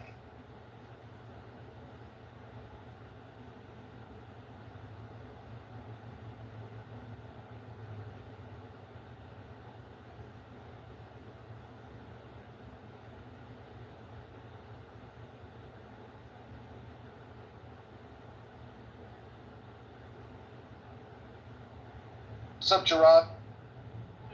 What's up, brother? Good to see you on here, man. I saw the title and I was like, okay, this is something I can talk about. You know, it's funny. We haven't really we kind of tap danced around it for a second, and then we got into all kinds of other shit. But go ahead, take us back to the topic. What do you think about Gen X? The best generation, or what?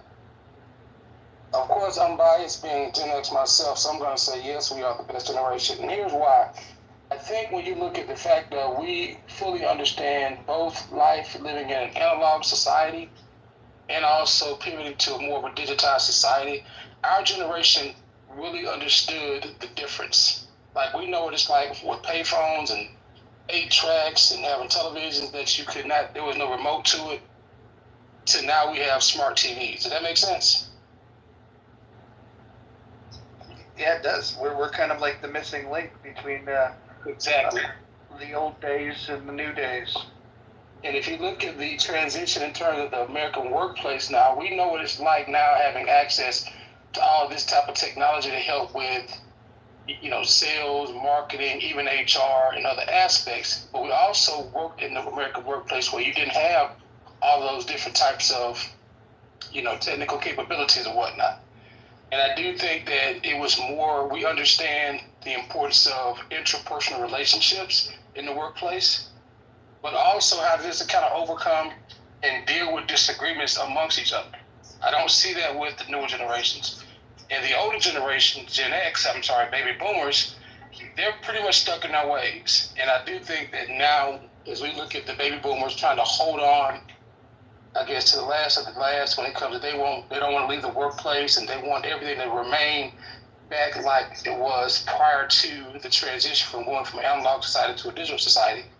I don't think they fully understand we're never going to go back. So that's why I think we are the best generation. We have the best understanding of, modern living compared to what it was like before all the technological advancements. I hear what you're saying. Just understand, a lot of boomers can't afford to leave the workplace, and for a lot of people, retirement is death. So they're going to be there for a while. Yeah, you have to think about it. That means other people can't get those jobs at a higher level that the boomers are still occupying. I understand. So they're causing a backup right now, literally, where you have people, Gen X, still, at mid-level, maybe to some senior type level, but they're waiting to inherit those jobs at the top. And you have the lower generations that are now wanting to move up, and they can't because we're still kind of stuck because of the boomers. I mean, it's a hard reality. I'm not holding anybody up. I'm starting my own business. David, why don't you just die already? Jesus Christ. I'm working on being younger next year. That's my frustration for them. I'd like to weigh in on Gen X if that's okay. I'm a Gen Xer, and I think I agree with a lot of what Gerard just said, but I also want to point out too, because that it seems like we might be at kind of I don't know if the right word is a crux in time or kind of the precipice of something where we can it's like a proving ground right now for Gen X, because I think a lot of the things that you put out as pluses could easily become obsolete. And I used to be, I still am, looking forward to the future and thinking what could happen. And I remember being in college and kind of talking about existence and the future and thinking like the paranoid idea of they're going to find a way to put everybody in their homes and working from home, and the society is also so individualistic. So I think it's like we're set up for a pretty individualistic society, like to take off in a real hypersonic way because of the way that remote work has come to pass, because all these businesses cut their bottom line down, and these interpersonal relationships that we're so that I think that you're correct that we are more poised to have those kind of relationships and have more quality resolutions to arguments and stuff. That would be obsolete if we continue to make a path of a completely remote kind of lifestyle where everybody, and I know that's not possible for every place in society, but I guess my bigger point is that I feel like Gen X has got to prove itself as a great generation now or not. And what they used to say back in the 80s and 90s is more in the 90s is what the Gen Xers are the apathetic generation who just doesn't give a shit, is rebellious, and doesn't really care about what's really going on in the world. And I think now it's important that we try to shape society in a way where we can kind of still have like a humanistic aspect of it, where we're not all fucking cyborgs. So I think Gen X needs to prove itself. I don't know exactly how the boomers prove themselves. There's a lot of arguments against the boomers and the generation before, but I hope that we don't turn out just to be the apathetic generation, because there's a lot of Gen Xers who still bite the big media narratives and about the duopoly. They're kind of, not every Gen Xer is great. Let's be real. But thanks for letting me share a little bit. That's kind of my take on Gen X. Go Gen X. Gen X. What's the duopoly? What'd you say? Well, I'm just saying, like the kind of, the political narrative. Somebody was talking about it in her earlier. That do you know anybody who really exists in a political narrative? Come on, nobody. You'd have to work in Washington D.C. to live in a political narrative all the time. And I disagree with that too. Because somebody else pushed back on that and said that a lot of people's routines, and especially maybe there's a lot of disillusionment that's taken eyes away from the mainstream media. But up until the last 5 years, man, I think a lot of people were just stuck in that routine every day of letting that MSNBC or that Fox News play in their house, and then living on that kind of story, And I think there's just as much problem with that with the boomers And there's just as much problem with that amongst Gen Xers that maybe there ever was with Boomers as well. Sorry for the word salad, but that's kind of what I mean. The political narrative. Greetings, Roger. Jump on in. Okay, well, I just came in. I feel really bad about this. What's the question? I just came in. Are you just talking about Generation X? How it's compared to other generations? Is that what's going on? I'm sorry, you guys. I haven't listened that long. Yeah, we're just kind of talking about, what generation is the best. Look, I'm Gen X. I'm pretty partial to it, but the more I'm thinking about this, I guess there is a question about should you get credit for the accomplishments that you have personally, or should you? What about your legacy? Because the greatest generation, the generation we refer to as the greatest generation, they gave birth to both the silent generation and the baby boomers, and then we shit on boomers, and so if the greatest generation gave birth to the boomers and we didn't like them so much, and then the boomers gave birth to Gen X, which we like, but then Gen X gave birth to Gen Z that we don't like. It's almost like there's this generational gap where if you have pretty good and your generation's pretty cool, your kids are doomed to failure. And so maybe what we need is just a really, really shitty generation to then give birth to a really cool generation again. Okay. Well, Roger, I have an example to give, and you guys may laugh at me about it, but it's just something I realized. And I'm Generation X as well, but I may be criticizing Generation X, and I hope you can understand. Did you guys ever heard of the movie Reality Bites? Anyone? Has anyone ever heard of that movie? Of course. Yes. Okay. Well, let me tell you, Roger, a long time ago, I unfortunately met Ethan Hawke. And recently, I unfortunately met Ethan Hawke again, right? And the thing is, Ethan Hawke was supposed to be the Generation X person. And I remember in my 20s, and even now, that I kept thinking, man, I don't want to be that guy. That is not an example of what the greatest is of Generation X. And I still feel that way, meeting him decades later, right? And I just think in regards to achievement, it should be individual achievements for Generation X, because there were some slackers in Generation X who are still slacking, and they became parents, and you look at them and you're like, wow, that explains why your kid is messed up. And the deal is in regards to boomers, there was a lot of them. 50% of the population were 30 years and younger during John F. Kennedy time, okay?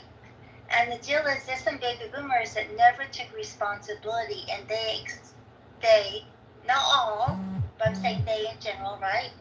Still expect to be taken care of because they are the baby boomers, and that's my commentary. Take care or leave it. Thanks. Well, I'm going to give Exhibit A of why Gen X is the best generation. Elon Musk.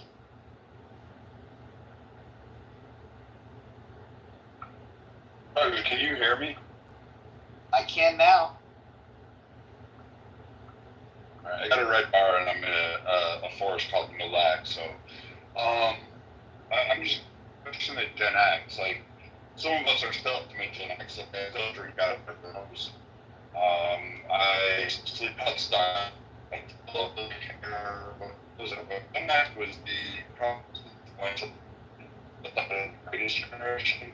Because Gen X developed a advancement in innovation, developers, expanded all over through Gen X.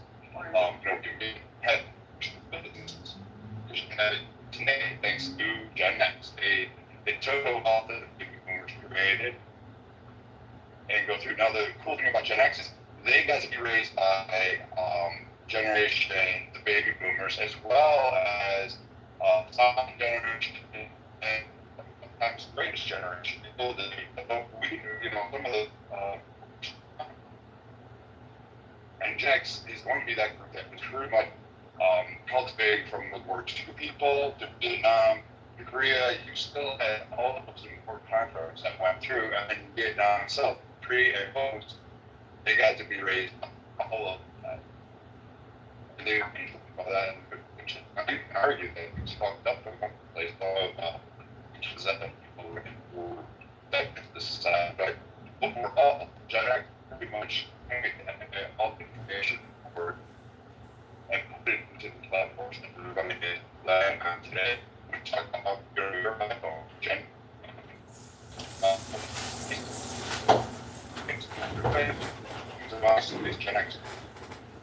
Brad, we can't hear shit you're saying, brother. Yeah, it's been hard to hear, Brad. Yeah, we can't. I mean, that Wi-Fi is tired as hell right now. Give it a rest, because we can't hear shit you're saying. No Wi-Fi. Hi, everybody. This is Tiffany Sotheby. I just got back from a grueling workout in the sun. My body is glistening in Tiffany Sotheby sweat, and my armpits smell delicious. Can you kick him?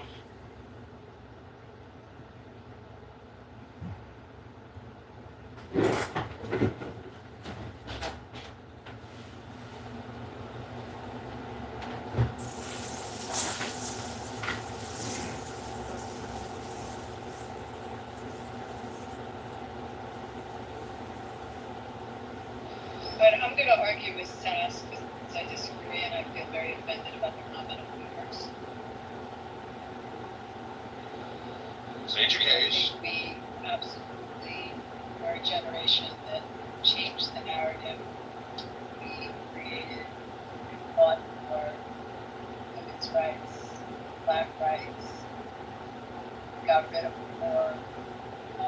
We were local, effective.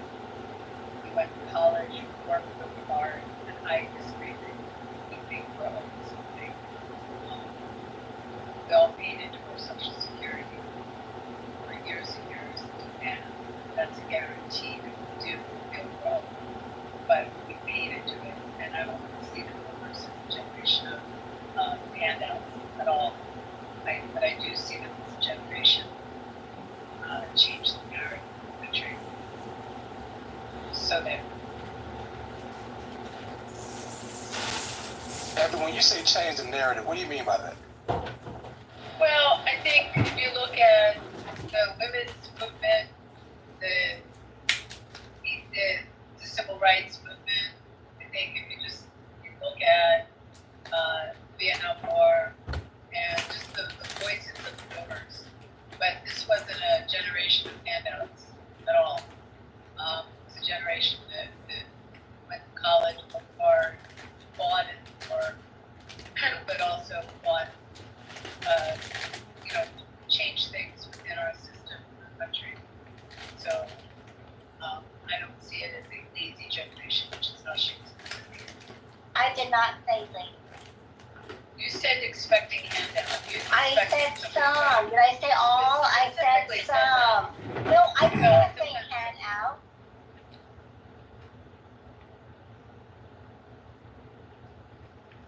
Yeah, I do agree with Abby. It's like the idea of like somebody who's collecting Social Security, like that is not a handout. And second of all, it's like they were going into a situation when they were working at their prime at a younger age, thinking that the system was self-sustained versus like what we're going into now. And some people, I'm not saying you, Sass, but Who are some people, David? Can you be specific? As if I was your English professor, I would circle that part in your essay where it says some people, I'd circle that part. Go ahead, you can go.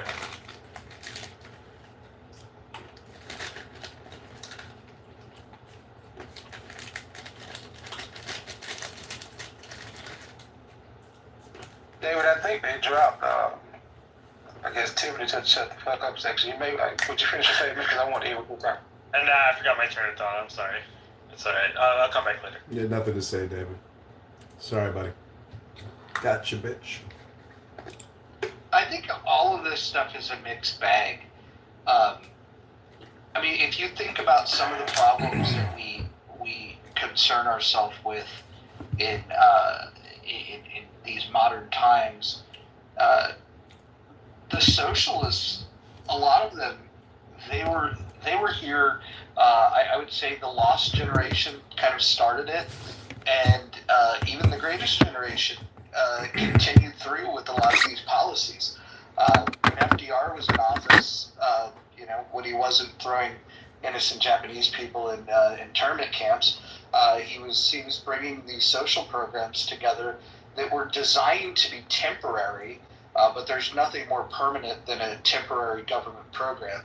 And then once you start handing money out, people will want that. And this idea that Social Security is not a handout, just because you pay into it doesn't mean that it's not a handout. If it's unnecessary to take money from me to give money back to me. The reason why we take money from people is to distribute it to others. And so it is a handout to some, not for all. Some people pay quite a bit into it. And the sad part is that we're getting to that point where the money that you put in, there's no more guarantee that you're going to get the money out of it. Now, there's a lot of reasons of why that is, but it does call into question the wisdom of the Ponzi scheme itself, because Social Security requires having more people paying into it than they have people receiving benefits out of it. And, by definition, it's a Ponzi scheme. Why do you think that, it's called an entitlement, I think. Why do you think they call it entitlement?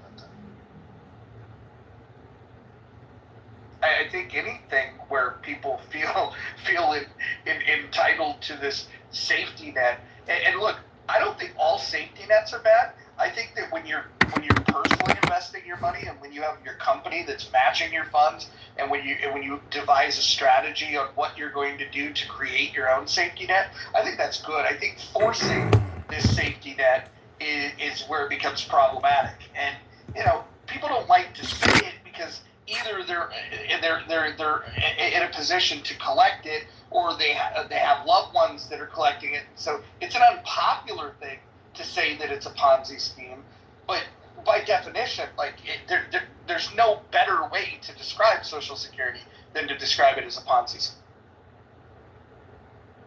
A Ponzi scheme? What's a Ponzi scheme? And I think I gotta disagree with you. I mean, I've paid in so much over the years, and just as I paid into a plan, a retirement plan in my law firm, or into my own Roth, why is it any different? Yeah, I'll give you a couple of reasons. Because it's compulsory. They're taking it out of your check. You don't have a choice. They've killed those loopholes. When those loopholes existed where you could take that money and invest it privately, people actually made more money. You should go look at the Galveston city employees, county employees, that when they exited and invested privately, they were able to make more money than the return that they got from Social Security. And then the other thing to consider is, for those that are collecting it now, or those that have been collecting it for quite some time, I can understand why they say, well, it paid off, right? But at the end of the day, when we look at where it's at, and the trust fund that is going broke, the trust fund that will be broke by 2035, we do have to start asking ourselves, what are we going to do when that trust fund is broke? When that trust fund is broke and you can only fund 71% of the liabilities for Social Security, again, you start seeing the evidence of what I'm saying, that it is a Ponzi scheme. What's your take on unemployment insurance then? Unemployment insurance is another interesting one. It's, you pay into it, your employer pays into it, and you're able to take that benefit, out. I don't think the problem that I have with any of these things is the compulsory nature of taking from you. I think that if what you're looking to do is fund programs, we should be looking to find ways to voluntarily do it. Because if you think about it, when you have a tax that you don't pay, there's penalties for not doing that. And if there's penalties for doing it, then there are, by definition, using force and coercion to be able to take the money to fund things that, quite frankly, most of us don't want to fund. And so, and then when you start mentioning these things, people will say, well, we have to have roads, And it's like, yeah, we do have to have roads, but the government isn't a paving company. We have people that pave roads. Now, if what you're going to say is that, well, we have to find a way to fund them. There's plenty of ways to fund everything from roads to militaries to anything that you might want to do that can be voluntary. Lotteries are voluntary. Usage fees are voluntary. You either use it or you don't use it. If you use it, you pay the fee. There's a lot of different ways that you can raise funds, and we've just, as Americans, we've been convinced, we've been lied to that it's patriotic to pay your taxes. No, it's fucking not. It's not patriotic to be obedient to a government that's saying, we're going to take this from you, and if you lie about it or if you cheat on it, we are going to put your ass in jail. We're going to fine you if you don't do it. And like the most pernicious of them all is the property tax. You buy a piece of property from somebody else that owns it, and the government feels that they need their piece of the pie. And by the way, you could have paid your home off 30 years ago, and if you start missing your property tax payments, the government can seize your asset. Then you never truly own it. Like taxes is something that we should really think about, and just because it's been in place for a long time doesn't make it right, doesn't make it good, and by definition, it is force and coercion. But if you like force and coercion in your life, just up. For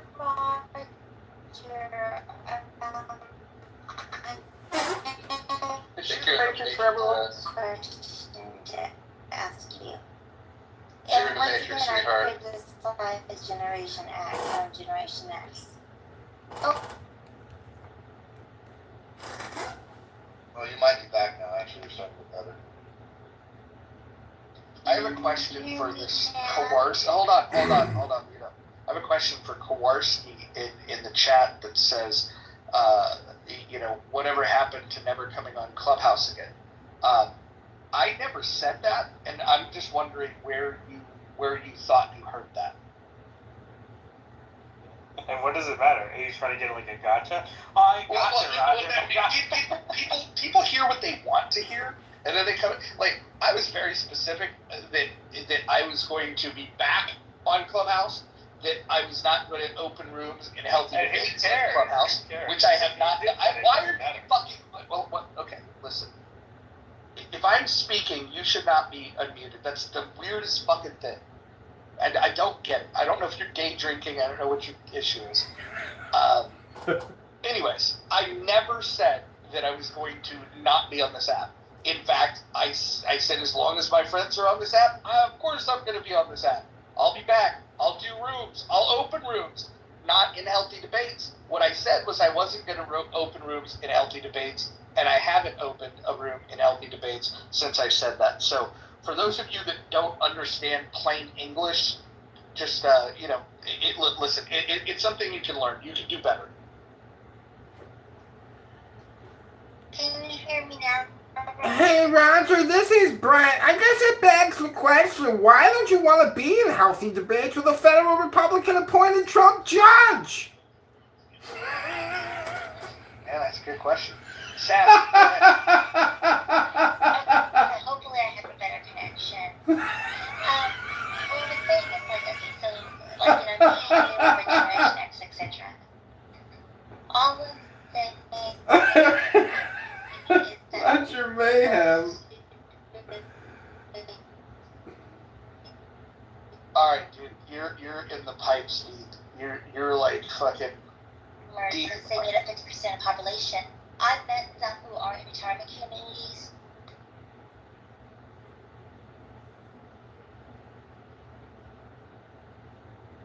Can you hear me now? Nope. Still cannot hear me. Okay. Hey, Steph, do you want to chime in on this? Good.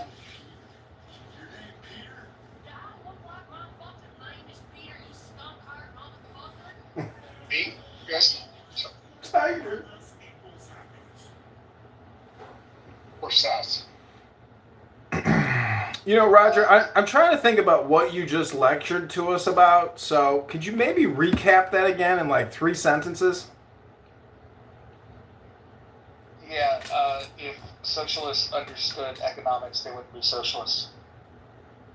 Oh, I see. Because what you're saying is these Democrat libtards who want to inflate us to $50 trillion don't think the thing will just collapse in on itself. That the Federal Reserve and Congress will just pay for everything forever until the empire collapses. Hello?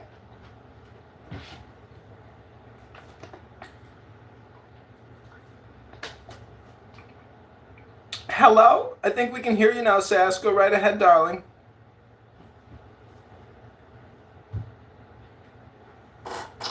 Does anybody know what the debt was, the national debt before Donald Trump took office in 2017? Anybody know? 15 trillion? 10 trillion? 20 trillion? It was 19.9. 19.9. Do you know where it was when he left office?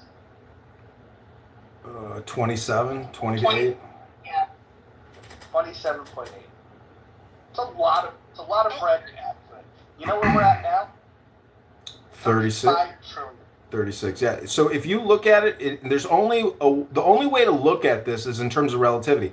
Look at the market cap of Apple or Microsoft or Facebook or Google and realize that your federal government spent 35 Google corporations that they didn't have, plus another 200 trillion that they did collect in federal tax revenue over the past 20 years. So where the fuck does all that money really go? It goes to administrative expenses, primarily to people's salaries, but it also primarily goes to doctors and lawyers. Because again, these organizations are just name, but the money actually goes to people. So it primarily does go to a lawyer and a doctor class. And the whole COVID-19 pandemic, I know a lot of doctors personally, graduates from my college or my high school that I know personally, that I drink with, and they'll tell you straight up, this is all scam. COVID-19 was a huge fucking scam, and they milked it and fucking vaccinated as many of their patients as they could. Every family practitioner tried to make as much money as possible during this pandemic. What? Yeah. Hold on, Ryan, I'm going to go to you next. I do want to hear from you. Look, I think what's important, though, is that a lot of people will blame Democrats, and I'm not saying they're without blame, but when you have another party that claims that they're fiscally conservative and they're spending at a clip that's even faster than which Democrats are, when they're printing more money and adding more to the budget, this is where the problem lies. And so I think that Republicans have done a good job, independents have done a good job of saying that progressives and those that are left of center spend too much money. They will probably call out Democratic socialists. What I'm curious of is when are they going to get around to calling out Republican socialists? Because the Republican Party is just as socialist as the Democrats. Their rhetoric is the only thing that's different. Can you hear me now? Sorry. Yeah, well, hold on. Why don't we hear from Ryan, and then we'll go to you.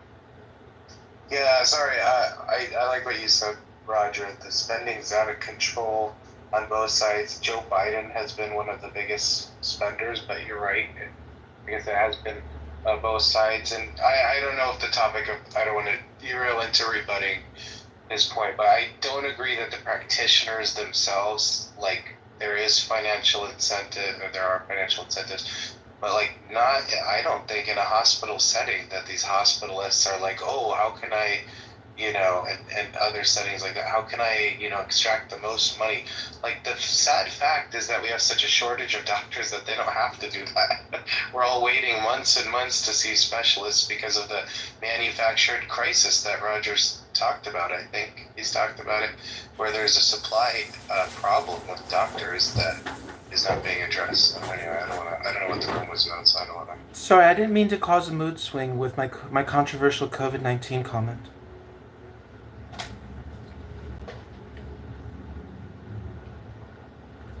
Roger, I was just going to bring up that the interest that we pay on debt is more than we pay for some other major funding. And so it's like we're getting to the point where we're spending so much that we're going to be just paying for the interest and not paying down the principal. Yeah, it's kind of insane that it's controversial when you have congressmen and senators that are asking for a balanced budget amendment, and you have congressmen and senators that say, "Oh, we can't have that. We can't possibly have a balanced budget amendment. How could we possibly spend what we have? No, we need to be permitted to spend what we have. It's $35 trillion of national debt, and we still want to have an annual deficit of $2 trillion. It's just absolutely crazy. Try doing that in your personal life. We'll see how far it goes. Once the credit card interest rates start eating you up, you'll figure out that at some point you're going to have to spend less money. No, you'll have to file bankruptcy. And if anyone here has ever personally filed bankruptcy, you'll realize that your government will never file bankruptcy. They'll just lie to you and cause global war in order to cook the books. I was going to ask a question. Sounds like you're back now. This would be a perfect time to ask if we could hear it this time. I am so sorry to be with my phone. I apologize.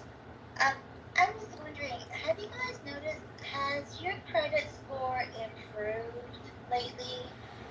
When you think, oh, your credit score shouldn't be that high? It's something I just was wondering about. I saw a chatter room about that this morning. It's somebody named Dr. Credit Fix-It McGiggit, something like that. Dr. Credit, he has a PhD in credit fixing. This voice. Don't get emotionally triggered by Tiffany Sotheby Incorporated. I'm a brand. Who are you?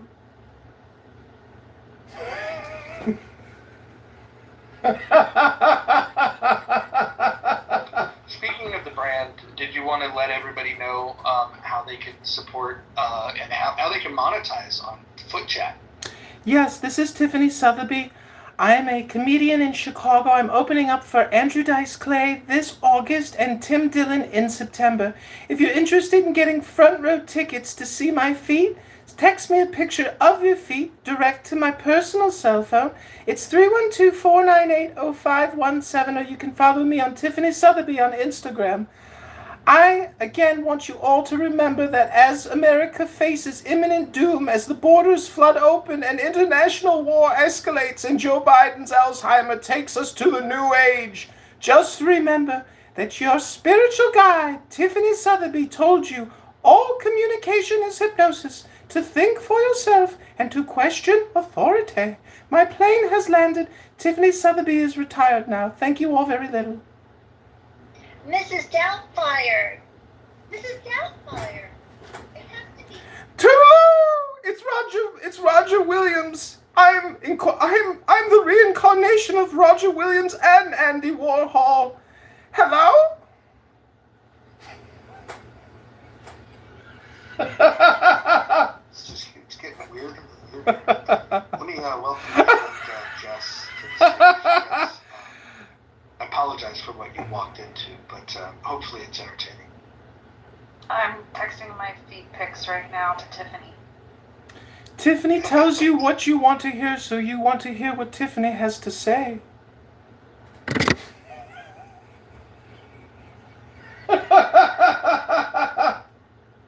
So, Tiffany, you said you're like a trans, like what was it again? Like a trans black. Yes, when I marched in the LGBTQ parade, I demanded that they recognize my pronouns and my race and my sex, as well as all my other bullshit. And they, anyways, the point is, Ryan, are you vaccinated? I didn't agree with trying mRNA, but I did take it. I thought that's true. Oh, who here withstood the greatest mass communication hypnosis in human history? Tiffany Sotheby did. Tiffany Sotheby resisted the vaccine and all the boosters of evil. I knew right from the very beginning, and I was crying out in the wilderness on Clown House not to get vaccinated, that it was all a scam, that Dr. Fauci, Bill Gates, Pfizer, Moderna, J&J, they wanted to depopulate the American population and assume global control. Yeah, that's not happening. But okay. You lost a little bit of control of your voice there. Such a hot mess. Well, I'm actually doing the same medical procedure that Robert F. Kennedy did. I'm having my larynx scraped and my Adam's apple removed. This is my real PTR photo, by the way, everyone. I love you all. Tiffany Sotheby is complete again.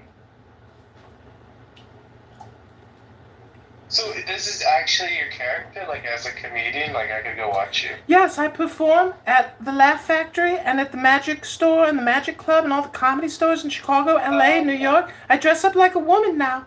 I have assumed the role of a goddess, just in the same way that Joe Biden has declared he is a black woman. This is why the crime rate is so high in Chicago. Blame it on Tiffany. Her comedy is so bad. No, blame it on Joe Biden. He's a black woman now. He said it. Did you see the clip where he declared he's a black woman? Yes. I know some of you may be in disbelief and you think I'm joking, but just Google it or go to drudgereport.com and you can see Joe Biden has officially declared that he is now a black woman and he wants you to respect his new pronoun and race status. I love it.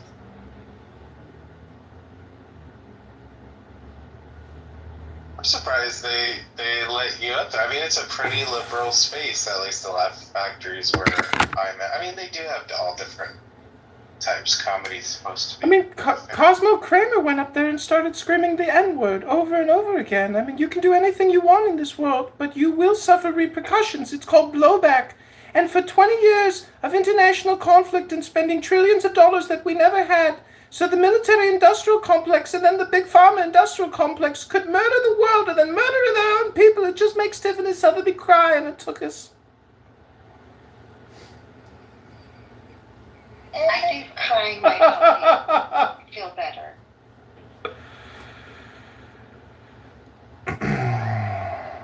Catherine, if you had to diagnose Tiffany, I know that you didn't do any blood tests or any other type of official evaluation, but if you had to guess, what type of illness would you say that Tiffany suffers from?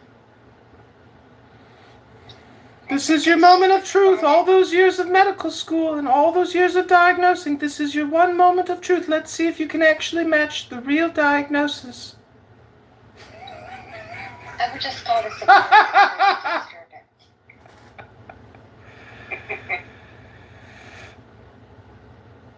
Is it treatable with medication?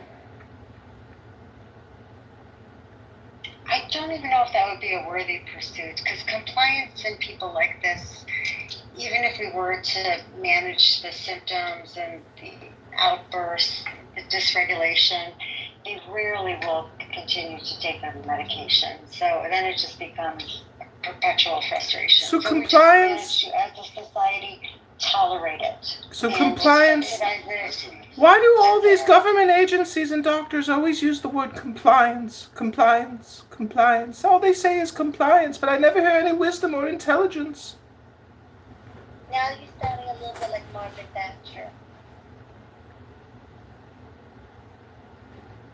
I think the person is in character like that.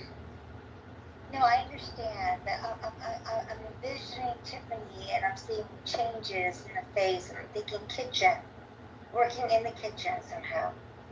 Tiffany Sotheby is about to do a yoga class in the sun in lingerie. If you want to follow Tiffany Sotheby on Instagram and do a private one-on-one yoga class while I'm in my bikini, and you don't mind a Jewish 6'3" man with a hairy chest who wants to transition but is looking for the funds, I can't work at Starbucks. It's too difficult. And I don't have the patience to work there for 6 months to get the transition therapy insurance. Anyways, I'm sorry for dominating the stage and self-centering. Again, this is Tiffany Sotheby and I am complete. I love you all. God bless you. Health, wealth, love, and peace of mind, my loves. Follow me on Instagram and follow me here. God bless you all. And download Chatter so we can talk on Chatter. Love you all. Let's monetize on Chatter together. Let's grow this journey together. Tiffany Sotheby loves you, and Tiffany Sotheby is complete. Are you guys friends with her? That's what I want to know. Tiffany Sotheby sounds like she hands children to kids at late hours. Well, the interesting thing is you don't even need that insurance because coverage is mandated by law in many states. So, you know, I was talking to like a gay guy from San Francisco who's like, I can't find anyone. I want to transition so I can be with a straight man, but I can't afford it. And then I was about to say, well, you don't have to afford it because it has to be covered under your insurance, but I kept my mouth shut. Wait, but did he really say he wants to be with a straight man, so he's not really gay? No, he thinks he's gay. Okay. Yeah, he knows he's gay. Yeah, he wants to be with a straight man, and the only thing that he thinks he can do that is by becoming a, quote unquote, becoming a woman, unquote. Why can't he be just with a gay man? Well, that doesn't, one of the most popular categories. Yeah, I mean, one of the most popular categories is like straight, right? And gay porn, so it's like, I don't know why. I don't know why that's the case. Why do you know that? You know, I roll around with the boys a little bit. What? A girl. Yeah, I don't know. I heard about that new evidence that came out about Jeffrey Epstein. What happened? Tell me. Give us what happened. I mean, I don't know much. I ain't looked into it that deep, but half listening. There's apparently like a bunch of new audio. You kind of get to hear the personal testimony of the victims, and you know, you get, I guess, some insight into the way he operated, some of their procedures, whatever. But beyond that, it's pretty much more the same. You know, he's a predator with a lot of money, who like them really young. Or Are we talking about Joe Biden, the black woman? That is why his middle name is Robinette, right? He's embracing his middle name. Another random news. Did you guys hear that Ozempic, Wegovy may be linked to risk of rare form of blindness? Yes. Yeah, that's not a thing. It was really, people with diabetes are at a higher risk for stroke. There you go. It's a retrospective observational study. Oh, no, that's not real? Why was it in the news if it's not real? I'm curious, you gotta have a medical condition to be prescribed Ozempic, or is it one of those things that we could just... No, you have to see a physician because the pharma rep has to get their commission, of course. It's not over the counter, that's what they call it, ish. But Plan B is over the counter now. If you have an unintended pregnancy, you can flush that little shit right out of your uterus with Plan B from any pharmacy. Y'all are killing me. I've got a little ears in here. Oh, I'm sorry. Tiffany Sotheby will take it from rated R to PG-13. Buy it over the counter. You can buy it over the counter and stuff. Is that serious? Like, The UAE. Alright. Alright, can I just say, Christine? Yeah.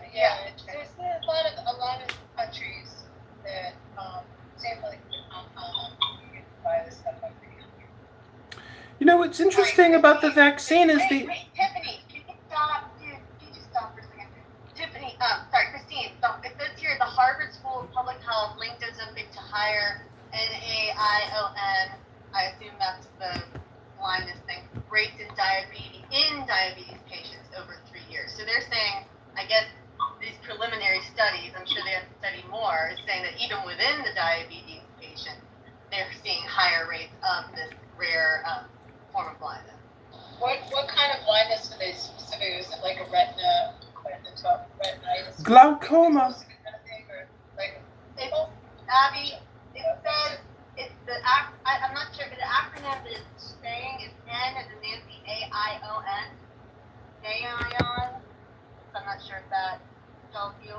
We're not scientists or doctors. We're just clownhouse trolls and useless discourse robots. Can somebody shoot Tiffany? Thank you. So Somebody shoot Tiffany, yeah. is